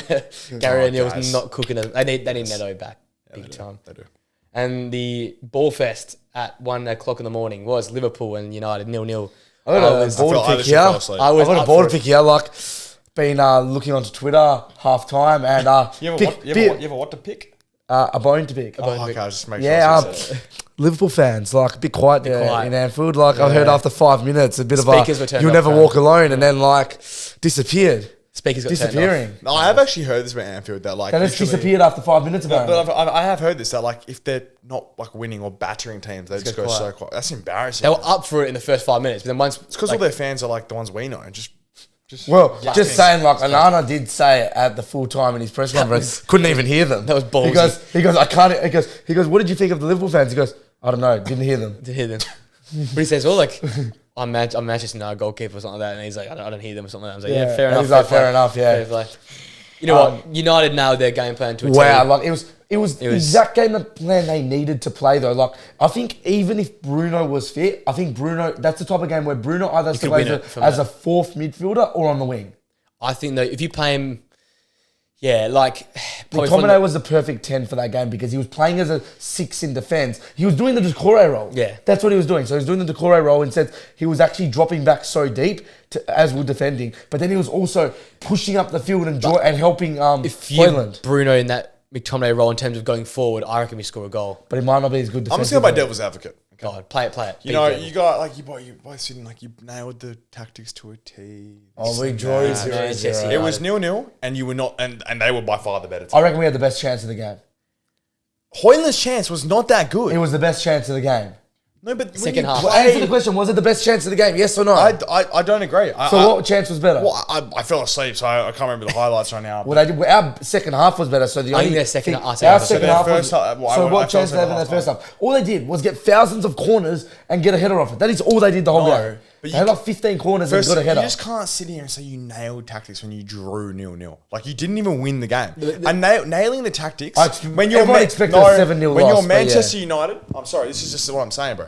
Like the whole conversation. Johnny Evans in the back, but yeah, we didn't do well. Rafael Varane at the back. Rafael Varane, the 5 times Champions League winner. Yeah, 100 million. I don't know, but if you told me striker, that United go to Anfield, not at home, I'd agree at home, but we go to Anfield, which at the moment, according to a lot of people, are the title favourites before that game. We've gone to the hardest place in the earth to play. It's a very good result. We've gone to the hills of the Himalayas. I will take a 0-0 at Anfield as well.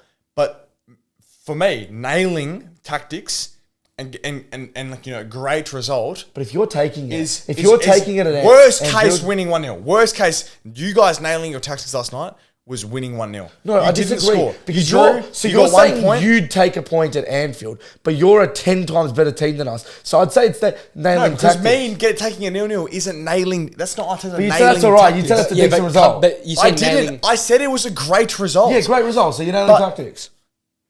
No, but nailing the tactics is winning the game. But that was the tactic coming in the game, was to not lose the game. That's just pathetic then. That's not like it was. If we got a goal, great. So if I read the room back, I take back my attack on you and turn it to Eric Ten Hag and say that is just pathetic being Man United and nailing the tactics is you drawing 0-0. I think that's it wasn't pathetic. Okay. I kind of so add a bit to what your point. Was it nailing the tactics or not?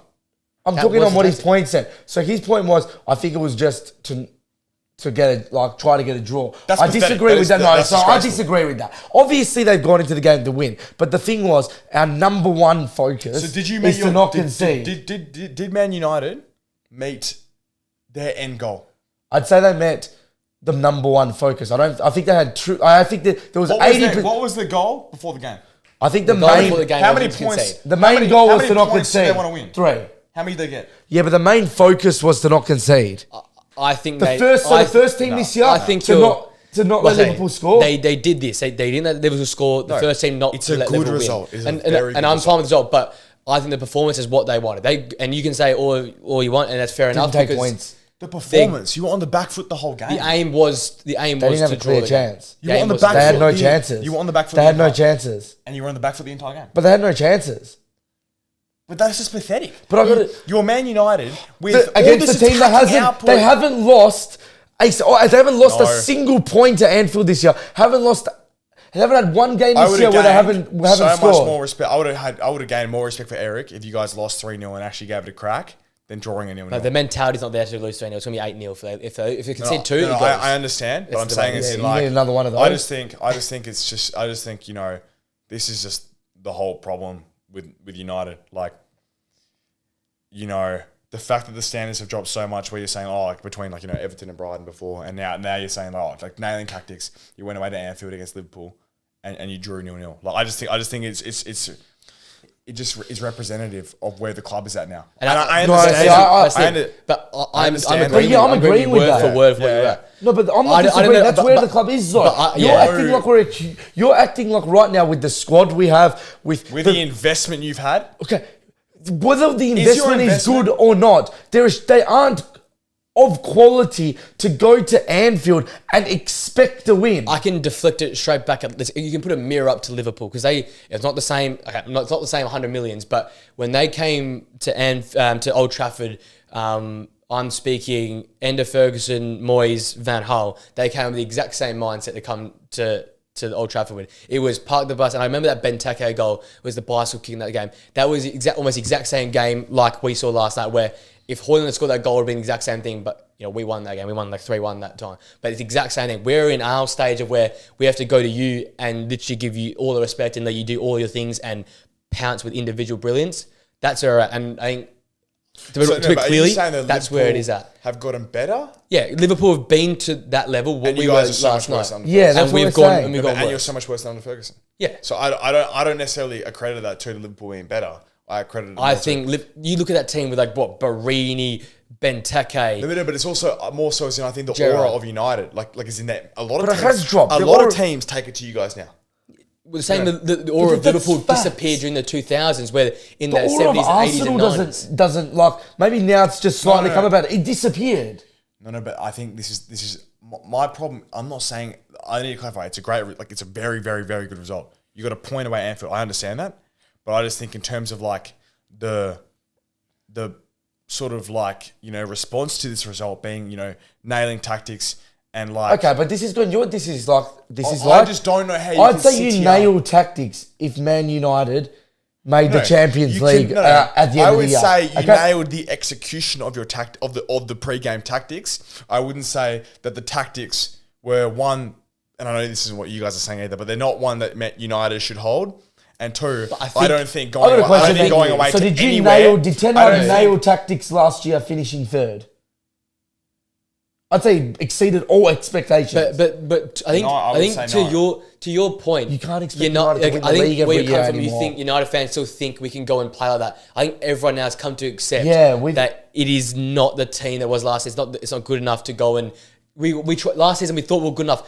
This is what everyone was actually bringing up. It was this time last year where we thought we could go and challenge you guys and City. And it was this exact game that brought us back down to reality. And what everyone was saying was the irony of this, if we lost 7-0, the end of Eric Ten Hag's era, which he probably would have got sacked if he lost 7-0, would have started the exact same time last year when we lost 7-0. You think he would have got sacked last night? If he lost the same way he lost last season. If he lost 7-0, he would have got sacked. He would have got sacked. Well, you think he could do it 2 years in a row? And the irony was... I just can't believe, the backing of Ten Hag as a manager. From this guy over here, I just... Okay, do you think he would have got sacked last night? I don't think I would sack him. But I wouldn't. But if he lost more than 5-0, he would have been gone. No, what I'm saying is though, unfortunately, in the current era we're at, I go United. I'm ecstatic if we can make Champions League next year. We're not going to go. Whereas if you went 10 years ago, you go back Champions League. What do you mean make Champions League? You've got to win it. We're not disagreeing on this though. So it's about the accountability you need to hold the top dog at your club at. In the sense, I understand, but if you keep just getting worse and saying, okay, well now we're even worse. So getting a result away at Everton's good. Then it's then you have this. It's the same thing. If you just keep getting worse and adjusting your expectations, you will never get any better. And I know it's not your guys' job to put pressure on Ten Hag. It's not your job. But I'm saying as a fan base, I just think that because it's been so bad now at United for a long time, it has been so bad for so long. Yeah. I understand expectations are going to inevitably change regardless, right? But I think we're taking the Arsenal approach though. We just want to see any positive light on anything. I get it. Want to take at the moment. As a fan base, and I was the exact same when it was so bad. But that doesn't mean it was the right approach, right? As in, I'm not saying that you're wrong, and I can 100% say it is a great result still. But I'm just saying it's the reaction. As I'm really stressing on nailing tactics and stuff. But it's a building block. I understand that. But I'm just saying, I don't think you can ever have a 0-0 when you're United at any club, and it can be a nailing tactics and the okay, well, perfect maybe result. on that point, that's all I'm then, saying. yeah, you're That's right. all I'm Okay? saying. And we're not too far away here. No. And I understand you 100%. To make it make sense, like on the building, I think that's a perfect point. Yeah. Is that for the first time this season, actually Gary Neville finally spoke some sense. It is the first time this season we've seen the defence have accountability. Like there was accountability for keeping the clean sheet and to hold on, have that mentality. We're going to go again. Because we were messaging back and forth the whole second half. But I said once Salah moves century, I'm like, what's going to happen now? Who's manning him up now? We've got 2 yellow cards at, holding midfield. It's not even just the result. It was Flynn. It was something that I actually said to Preston. I said, this isn't on Ten Hag. And whereas the accountability that we saw from the defenders was what we saw last year when we saw like Dalot would make a flying block last minute to block to block Diaz, and then they're pumping up, they're jumping up on each other. You saw even like Mainu and Amrabat, they didn't give a crap. They just go straight through the player. There was passion that we hadn't seen in recent weeks, and unfortunately that's where it's at. That's where we want to see something from the players. I get it. That's why I don't say it's at Ten Hag, because it's not that the players aren't like playing well. It's like they've got a lack of effort. So is that on? It's not that you go Ten Hag has signed terrible players. It is the manager's job to ensure his players have adequate effort. Yeah, but he's trying to like get the right players in, and I think like he's stuffed that up time and time again. But like he's picked now teams like based on more a passion merchant type of team. You're right. It's gone away from the style of play he wants to play with. Just passion merchant. With forward football. Get it. I don't you know what? Sometimes you have to take that step to find answers to the further steps. So from this step backwards, you find players like Scott McTominay again somehow. You find Mainu, and you find that Delot is going to be someone to keep. Well, Delot played it. So now you go and you take that, and you see that Hoyland is not your answer. There is unquestionably positives from this game. Not your answer. Unquestionably there is positives in this game. But I think it's more so, I agree, in the player sense rather than the management department. I think he went out there with good tactics to get a good result at Liverpool. I agree. I just think it's like, is it the peak? No, I don't think it is. No one's saying but that. I think some people are talking. No, I'm not saying it's in like the peak of where you can be. I'm saying it's in like, is it the best result you could have ever had? No, but we could have scored and won that game. That is what I'm saying. That is all I'm trying to say. Okay, well, you didn't win the game. I'll finish it off. He doesn't there doesn't deserve to be this I just don't think it's the reaction's warranted as well. That's all I'm saying. It's a great result. All I want to say and finish it on is, I think Man United have got to the point where I'm actually agreeing for once what Ten Hag is doing. So Ten Hag has stripped the tactics back in order to just pick the players who want to play for United, who are showing that they got to bleed on the pitch. Because as a fan base, that's the main thing. Like, whether you get the result or not, obviously that is a huge part of the game. But you're never going to complain too much if you see that player is literally about to die for the club. Yeah, no. Okay, so we've stripped it back to that. And then from there, we now need to build again. And those players that now aren't playing, like the Sanchos and stuff, that weren't ever going to bleed for the club. And they're way better players than some of the other players that are playing. Look, Sancho actually was starting to find a little bit of his feet, but he never was giving the heart and soul for United. And now we've got to the point where we have to just strip it back. And I'm actually going to say, if Ten Hag finishes 6th on the ladder and we find the passion again, and then next year we can continue. We just need those. Ask, 6th on the ladder, I don't sack him. Yeah, I get that. My question to both of you now would be this Anfield away next season, what should the expectation be? Well, I think it depends on the players we have. 12 months from now. Depends on the players have. Let's just say, I'm saying 12 months from now, 12 more months under Eric Ten Hag, what should the expectation be at Anfield away? I don't know if I've got an expectation at Anfield away. I've got an expectation on the season, though. I get it. No, okay. I don't see much different. Well, so as in, I know a draw at Anfield away is always going to sound like a good result. No expectation. What should the best case, Can I give a season one instead of Anfield? What should you be gunning for in 12 months' time at Anfield away? So can I give a season? You should be looking to win the game, surely. No, so it's not that quick solution. It's not going to be that. I'm brutally honest. I'm objective and brutally honest. The performance will be the exact. I'll be happy with the same performance and a similar sort of result, but with more chances. That's what I'd expect. In 5 years' time.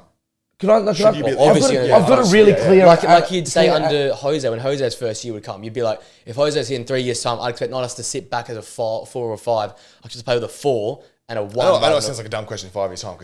No, I understand the point you're getting at. I understand, but you're saying we should be expecting to be on the front foot. Yeah. But the thing is, to really compare the two of them, we saw the exact same thing last season on a smaller scale. It was crisis after 3 games because we were playing the Ten Hag way, and it wasn't working. So it got dumbed down again, and certain players came back, but the players' quality was much higher. How far away from the Ten Hag way now are you? It's even fair. It'd be a 2 year. It'd be a 2.5 year. Can I make a comment? The on thing what is, you just said, though? let me do it. Yeah.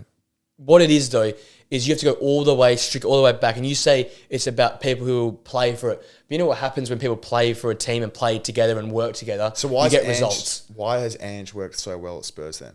Because he's got players playing his way and it's worked, and it's hit the ground running. But he's got the players that will willing to commit to a different style, to willing to work their backsides off. Basuma, Papsar. You've got Pedro Porres ready to reinvent his game as a fullback. How many players at United do you have like that?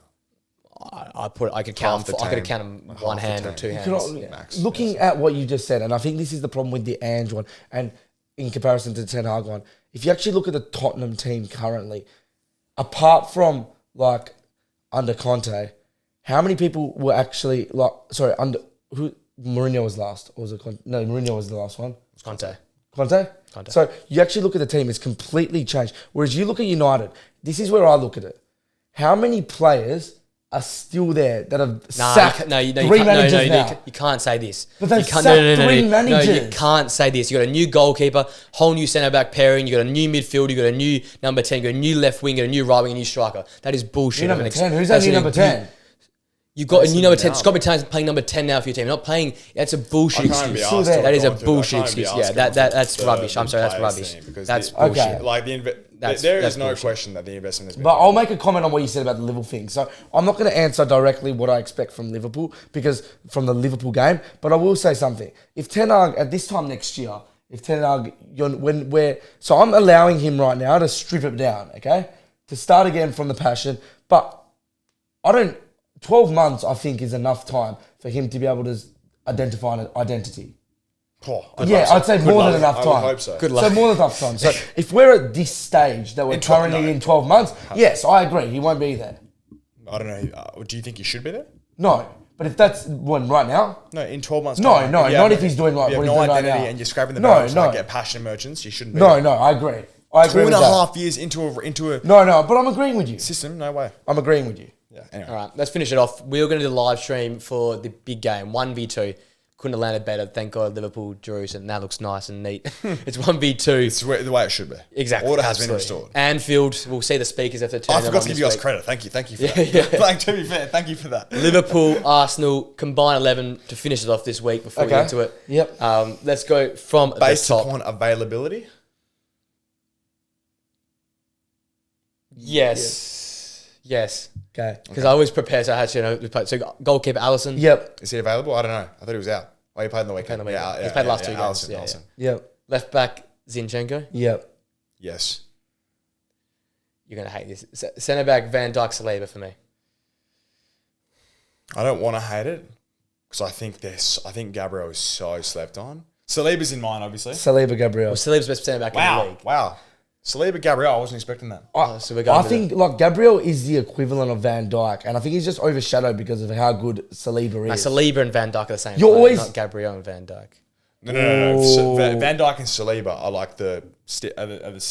They're the same. I don't know about that as well. They're both more comfortable, more time on the ball. Yeah. No, I'm talking about more in the defensive. Yeah, but Gabriel's more of your physical into the tackle type. Saliba is a lot Saliba. They're both Rolls Royce. I don't see those last stitch tackles are so Van Dijk reminiscent. The stretching, personally, I think block. I think but the aerial ability is both in Van Dijk. I wouldn't know who I'd compare Gabriel to. Gabriel's like a Nemanja Vidic. I'm going back a bit. He's a tougher. I think Gabriel is so good though. Gabriel's so good as well. I just can't get past Van Dijk. This goes into the arguments we've had before in the centre back rating. These are the arguments we had in the centre back rating. Is the only reason that it's like the party one. The only reason that Gabriel is not you guys aren't considering. Well, I don't know about you, but it's a real he's factor. Is because he's in the did number not one, but consider Saliba it. is so much better than Van Dijk. Yeah, Saliba's insane, mate. Saliba's the best centre back in the world, but I don't think Van Dijk's like outside the top 5 centre backs in the world. If Gabriel- I would say, yeah, but I don't know if Gabriel's much out. No, neither. far But from I there think either. Van Dijk's ahead of him. Do you think it's- Yeah, They I both think play- it's so close. I think it's so close. Yeah, it's very close. I've gone Van Dijk as well Van Dijk. because I think he should get a bit of credit, but I just think Gabriel once again is so stiff. But I think Van Dijk's. I just don't want to rip apart that pairing. That's a bit of my I thing know. as well. So that's where I know we come from. But in a team like this, any other team, I pair them up. it's like Liverpool. a hypothetical Yeah. best. No, yeah. I know, but Bro. hypothetically Yeah, at we're the managing to moment, get the tuxedo if you had Van Yeah, Dijk, would you drop hypothetically- Gabriel? Hypothetically, like I don't think Dominic Solanke and Jared Haaland are better than Haaland. Yeah. So- No, but if you had, like, if for you had the Van sake of Dijk my right now, team, would you like- start him? Sorry? No, see, I don't think we would start him. Well, that's my point then. Yeah, okay, fair enough. I get what you're saying. Yeah, okay. We're going with Van Dijk, though. Unlucky, mate. Right back, I've gone Trent. He's not a right back, though. Regrettably, I will go Trent as well because in this team, I he would will just go be it again, but he's insane. not a right back. Trent would be insane. Yeah, because you got the in three- reality, Yeah. he would be insane in this team. I can be ridiculousness. Come on. Now, I'm going to go midfield 3 of Decky, Alexis, and Martin as my 3. I would have gone Decky, Dominic. Dominic. I would have gone Dominic. I'm playing Decky Havertz. Fair. Bro, to go.